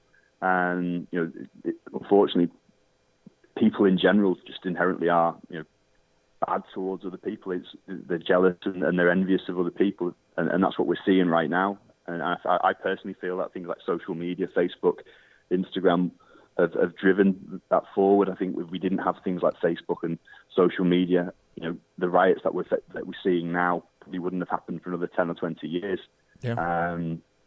But the main point of why I was trying to give you a call originally, Pascal, was, you know, just to say to people, you know, what you guys are doing there, you know, look, the rest of the world is watching, and it's starting to happen elsewhere. And it's some part of that, I feel, is down to how it is being reported by medias in other countries. You know, people aren't being told what happened. Some people are just being shown, oh look, the Americans are all kicking off, and now President Trump's opening up again. Yeah. You've really got to get a grip and stop what you're doing. Yeah, I mean, you know, I think what needs to happen. You're right. I mean, at some point, it comes to a point where we start wondering. We have to start wondering when will the protest start being enough in a way, and I mean that, and I mean enough in a very, very loosely. What I mean is like when it's going to be like, hey, we can sit here, be outside, you know, protesting every single day, screaming till we lose our voices every single day. But when does it actually turn around so that we can actually get into the rooms and actually sit down and talk? Now that they see that the general public is now speaking on behalf of the injustices of what's going on in the country, now we need to get into those rooms, into those discussion rooms, in those conference rooms, in those war rooms, and actually have conversations so that all this demonstrating does not go for nothing. And that's what needs to happen now. You know, we've done 11 days. Couldn't agree more. I think it's now time to. You're 11 days in. When is the time when you guys decide that, you know, enough is enough? That's a good question. I saw a video the other day of a pregnant lady being sat in a car, having pepper spray fired at a car. You know, there was a video of a retired police chief who'd been shot in the chest and was lying on the floor, breathing, you know, taking his last breaths. And loads of people stood around and filmed him. No one held his hand. No one told him it was going to be okay. No one gave him that false hope or just made him feel comfortable as he died. You know, that footage of that old man being pushed over, you know, that's someone in the region of how old my father is. You know, you've got police officers covering up the badges so that they can't be identified. You've got people walking around the streets, and I know you're allowed to carry guns in the US, but you know you've got civilians walking around in tactical gear with weapons, saying they're protecting the neighborhood. And some people say that's fantastic, but at the same time, you know, where's the line for you guys? When are you going to stop? Because, you know, Antifa have been made a terrorist organization or been declared a terrorist organization. Yeah. You know, the way it looks and the way things the way it seems like it's heading towards, you know, with things in the past and things that have happened in other countries, there'll be a terrorist attack. There'll be a terrorist attack, or there'll be multiple terrorist attacks at protests, and that will be how this will be brought to a stop, I think. Yeah. Unless you guys just stop. Yeah, I unfortunately, I can't answer that. I wish I did have the answer to that. Honestly, I don't know. I don't know when we're all going to realize we need to sit down. You know, and I said that in a post that I put up a couple days ago, where I was just like, you know, I'm really hoping that we can all eventually start to sit down and do a powwow. We all need to sit down and start figuring out what the next step is and what's the right next step. And that's all towards making things change, making things better for our future and our children's future. But yeah, unfortunately, I don't know when enough is enough. You know what I mean? I don't know when when to pull the plug, you know, on the protests. You know, I wish I did, you know. But John, thank you. I honestly, no problem. I mean, I think you can wrap it up. But I personally, Pascal, I think the time has come and gone for it all to be stopped. I think you've got to reevaluate. You know, I saw that speech that Killer Mike gave. That, you know, I actually saw the first clip I saw of it. It was on the BBC's website, and from what I saw of it, I thought Killer Mike was giving a speech calling on blacks to get together, get their arms together, get organised, and let's go to war. That was the way the mainstream media were portraying that video. I then saw the full speech, and you know, he makes a good point. Yeah. You know, and that speech was 5 or 6 days ago, if not more. Yeah. Probably like 2 or 3 days into the start of the all arrests. Yeah. You know, and here you are, you know, everybody, you know, and the big problem is, you know, it's not just about black people going out and protesting for Black Lives Matter. There's so many people going out to protest for so many different things, which is why I said earlier on about it being it is a total clusterfuck. Yeah. And I just don't see how I don't see how this doesn't come to a halt with it being really something really bad happening. Right. Unless people just decide, like, you know, look, we just got to stop. Yeah, I mean, the thing is that that's what needs to happen. Somebody out there that is some big leader, some, you know, like an Al Sharpton type of some sort, some leader that is a huge huge person in the Black Lives Matter movement, at least, or something like that, needs to just basically say, we need to shut it down, or we need to stop. We need to start going into rooms and start going into, you know, talking with the government officials and start making things happen in our own local government, or we need to get into the White House and get this conversation going. But, you know, like I said, Killer Mike said it. Killer Mike said, you know, literally, Killer Mike has said that, Pascal. I don't know if you saw that speech. Yes, I saw the speech. But, you know, he said it right at the start. Yeah, in the very beginning of the speech. Maybe you know, him and other people need to come out and give that speech, a similar speech again. Maybe that's what it needs to happen, because he was only saying that in regards to Atlanta because he was just, you know, he was torn apart by the fact that Atlanta was getting torn apart, and it's still continuing to get torn apart right now. So, I mean, the thing is, you know, you're right. I mean, that's the thing. We need to have this. They need to have these conversations again, but outside in front of everyone, and it needs to be nationally addressed, not just locally, nationally. But right now, I don't know if people are scared of saying something because they might get a lot of backlash for sitting there saying, "Hey guys, maybe it's time to simmer down now." I don't know. You know what I mean? You know, I wish I could be that guy to turn to everybody and go, "Hey guys, let's find some peace. You know, let's sit down and let's figure this out." You know, the protests these protests are going to continue, but, you know, let's stop with the looting, but let's get in these rooms and, like, figure this thing out. Let's have, you know, town hall meetings. Let's get Trump involved, God willing, you know. I wish I had that, you know. I wish I had that answer. I wish. you know. But John, thank you so much for calling. Where are you calling in from, by the way? No problem. Malaysia. Malaysia. Wow. Wow, brother. Thank you so much. And here's the thing, you know, like what you're saying, all the things that you're saying, you are 110%. You have so many good points. Absolutely. You have amazing points. You know, I wish that we could stop this stuff. I most definitely wish we could. But I wish it was up to me. But unfortunately, and we need to get it to the powers that be to, you know, turn to them and say, we got to stop. The other thing, real quick, one more thing before you go. You say that, Pascal, but you have a platform. We're talking on your platform now. There's people listening now live, and there's those people who will listen throughout the day. You know, people. You know, it can't just be everybody going, oh, we need somebody. You know, it's everybody with a position of power, which essentially you've got right now, brother. Yeah. It's you're there and you've got that. You're right. And, you know, I'm in a foreign country and I'm watching and I'm listening to what's going on here, and you know, it's horrible to watch and see. Yeah. Thankfully, you know, there isn't anything going on in this part of the world yet. That said, there have been, you know, protests in Australia that have led to some small skirmishes, but you know, it's happening in the UK, it's happening in Stockholm, it's happening in Paris, it's happening in Germany, it's happening in Mexico, you know, it's happening in Brazil. Right. You've got to stop. You've got to stop. You've got to get a grip, and you've got to stop. And that's for all of you. You can't just be like, oh, no, I'm okay. I'm going to go out and I'm going to protest peacefully. I'll stand there with my sign and I'll social distance. No, stay at home.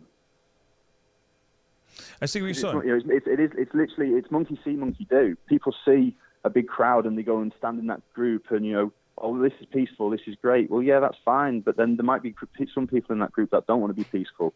Or you might be there at the wrong time when that idiot comes along in their car and decides that they're going to plow through people. You know, if there's no one out on the streets protesting, there's no one there for these idiots to go out and attack. There's no one for these idiots to go out and, you know, fight with. Yeah, I mean, I definitely see what you're saying, man. Definitely. And you definitely have a point. You definitely have a point. I can't really argue with, you know, here it is. There's no argument here. You know what I mean? I see your point 110%. And, you know, but, you know, at the same time, I know that we are here, where the protests are happening.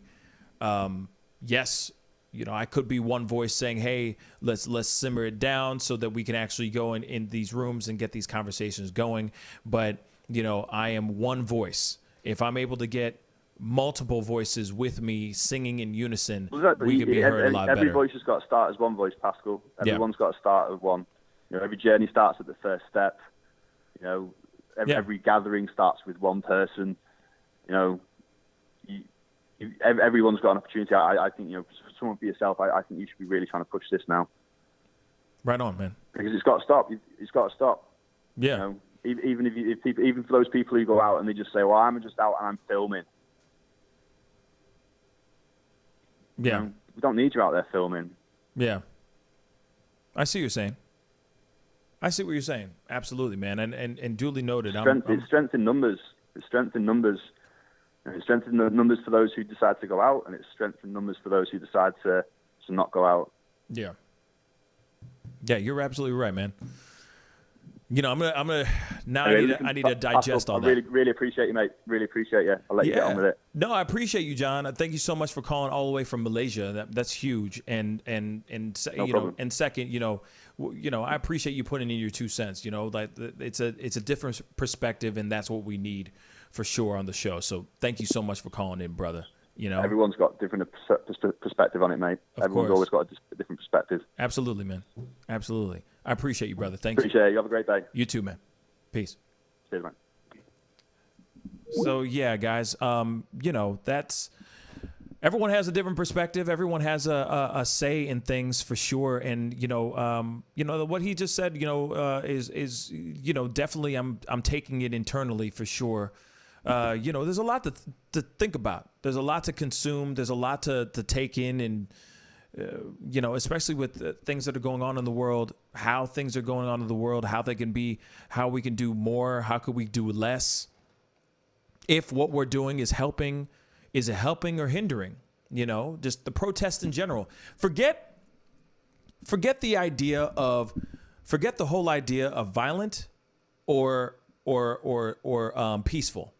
Take those two things out the window. Throw it out the window and just put in the idea of just protesting in general.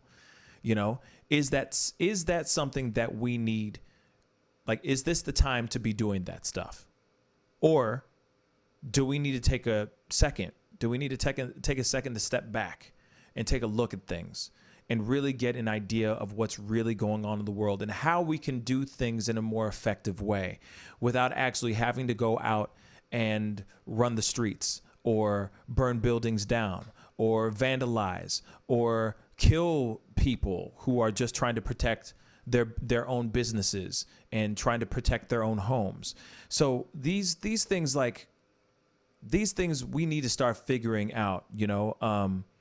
We do need to figure these things out. And what John just said, you know, really means a lot and really is really making me think about a lot here. Because it does come down to, when is the right time? When is the right time to stop? You know, we can, you know, John, you know, from Malaysia could easily say, hey, the time to stop is now. But what about the rest of the country? I could sit here and say, hey, it's time to pump the brakes and chill. Tranquilo, por favor. I could easily do that.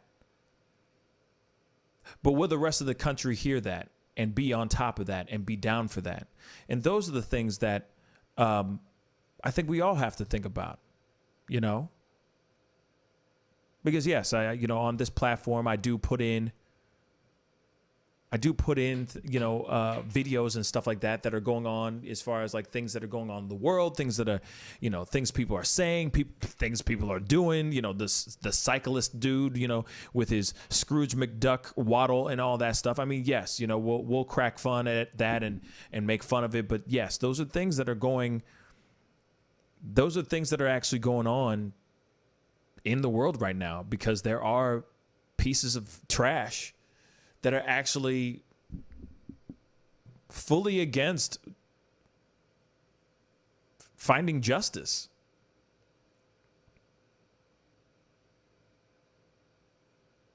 So I guess, you know, it just comes down to like, when does, and Shaniqua just said, you know, it's deeper than you think. And yes, you know, in this country, you know, what we are fighting for and what we are protesting about is something that we have been dealing with for hundreds and hundreds of years. So it's kind of like, well, at the end of it, all the killings and the lynchings and the you know, the rapes and all the things that have happened to the black community had to be like, we had to fight for just equality. Those killings, those lynchings, the slavery, all those things never let up. They never stopped. They just kept going. No one turned to somebody and said, hey, we need to stop this right now. Of course, there was somebody who did say that, but that took a long time. Shoot, there was a civil war over it, for crying out loud.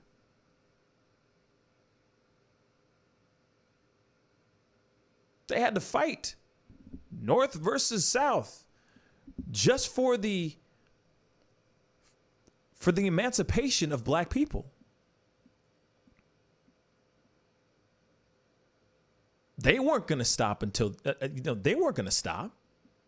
They just kept going. Still violently killing black people. So I guess, you know, it comes down to it. What comes down to it is, and that's only, and I'm sorry to go back to that, but that's only during that time. Then you have the civil rights movement. You have all these other things that keep going. Now you're back here, and basically it's almost as if we're back in another civil rights movement all over again. We've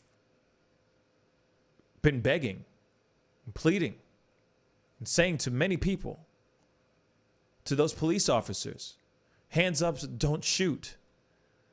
I can't breathe. Get off my neck. And so on and so on. And yet still, no matter how hard we cry, no matter how hard we were yelling, our voices weren't being heard at all.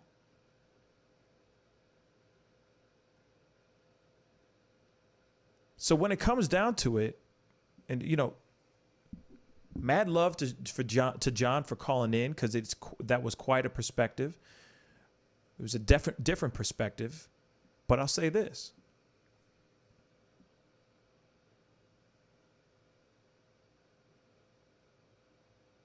is it time to keep our mouths shut? Is it time to stop protesting? Is it time to stop marching? I say no. This is not the time to stop. The millions of times that a man has said, I can't breathe, was ignored. Countless times. Countless times. The millions of times that a man said, I just don't want to die. Please don't shoot me. I don't have anything in my pockets, or I don't have anything on me, and they're getting tased or getting shot. Or hands up, don't shoot.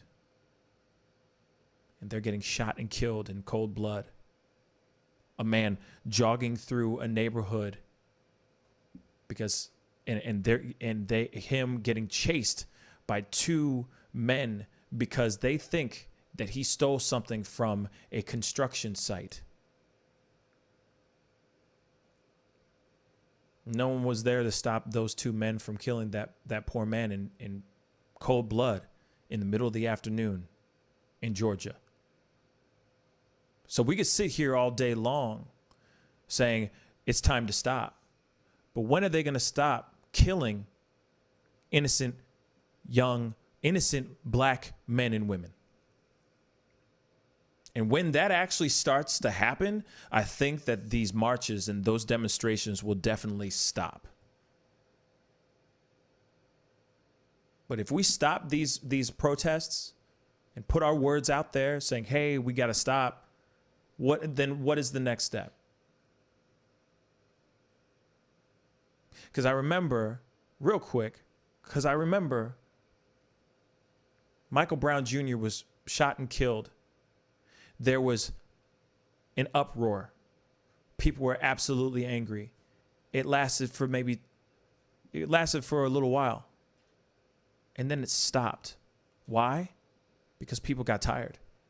People felt like they weren't getting heard at all. You know, Tamir Rice, just Shaniqua said, was 12 years old when the police killed him. Of course there's protests. Of course there's people who demonstrate. But then it subsides because people get tired. People get tired of it.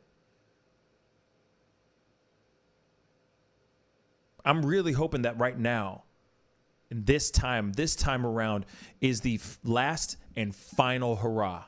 That we all get out there, we put our voices out there, regardless of COVID or not. We stay healthy, we stay safe, we don't burn things down, we peacefully protest. If we continue to do so, I think that our voices will be heard. But I don't think that there is a time for us to instantly say, boom, time to stop. We got to stop everything now. I am not the person. I am not one to sit here and say that, period. I will not say it.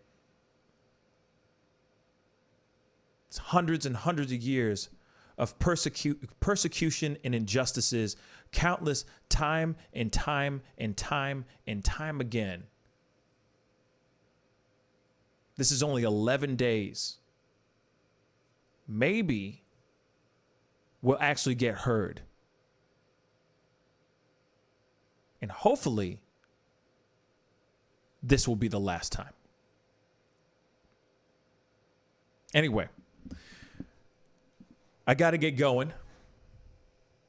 I appreciate everybody who tuned in. And John, thank you so much for calling in from Malaysia. I really appreciate your 2 cents and putting in your 2 cents and what you thought and everything. Huge shout out to Ed for being on the show, my brother-in-law Ed. And of course, huge shout out to CostCo Kevin for being on. You know, it was a very different show, lots of perspectives, lots of different people, lots of walks of life, but that's what we need. This is what the show is all about. We are thinking outside the box, thinking about different things. I don't want only my opinions to be the only thing that are on this show. So that's why we bring in people, you know, that are coming in with different perspectives, different walks of life. And I love that I was getting a phone call all the way from Malaysia, completely different country, completely different part of the world.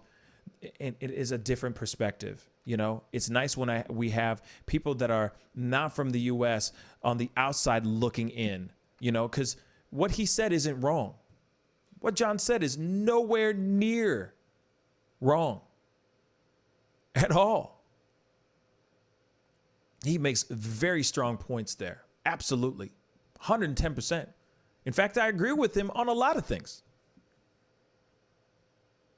But within the climate of what we are in right now, the protests will still rage on until the people, the powers that be, start to listen. And it's slowly starting to listen. Anyway, slowly, extremely slowly. But anyway, thank you guys so much for tuning in, being a part of the show. I wanted to say this too really quick. If you haven't done it yet, please go follow our Instagram page. It's the Pascal Show, one word. Please go follow us on Instagram. That would really, really mean a lot. We have been putting a lot of information and putting a lot of content up on there as well. And it's time to get going, but we will be on tomorrow, like early evening time. So if you're around, you want to be a part of the show, I'm sure there's going to be some more developing news and all that stuff. And, you know, I will be here to talk about all that stuff. Anyway, it's time to get going. Be good to yourselves. Be good to one another. Stay safe and stay healthy out there, guys. All my friends from all over the world, be safe, y'all. Much love to you guys. This is the Pascal Show. Bye. Sex, money, power, respect. All of us in this community. All the good people different to me. Take up in glass. The festival is crazy in the streets. Deception, the fakers and leaks. Entertainers and trucking for tweakers and losing their seconds. Their loves are unique.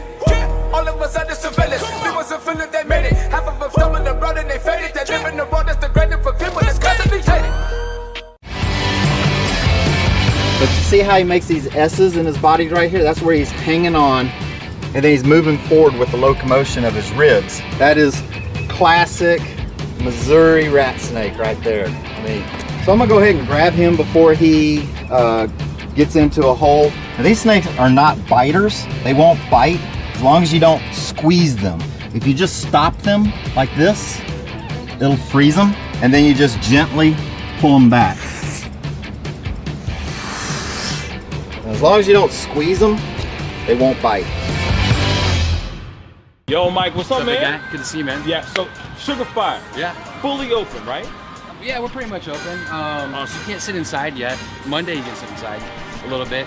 We'll have 25% of the tables inside, and then we're letting it rip outside. So I know that there's a lot of people really concerned about staying safe and all that. No, so what are you guys doing in regards to that? Well, and we have extra people to clean and rub everything down all the time. Everybody inside's wearing masks. And we have little stickers on the ground so everyone can stay 6 feet apart. Right on. The tables are all spaced out, inside and outside. Sugar Fire, open in full effect right now. They're staying healthy, they're staying clean. Go get you a rack of ribs. Sugar Fire, open right now. Thanks.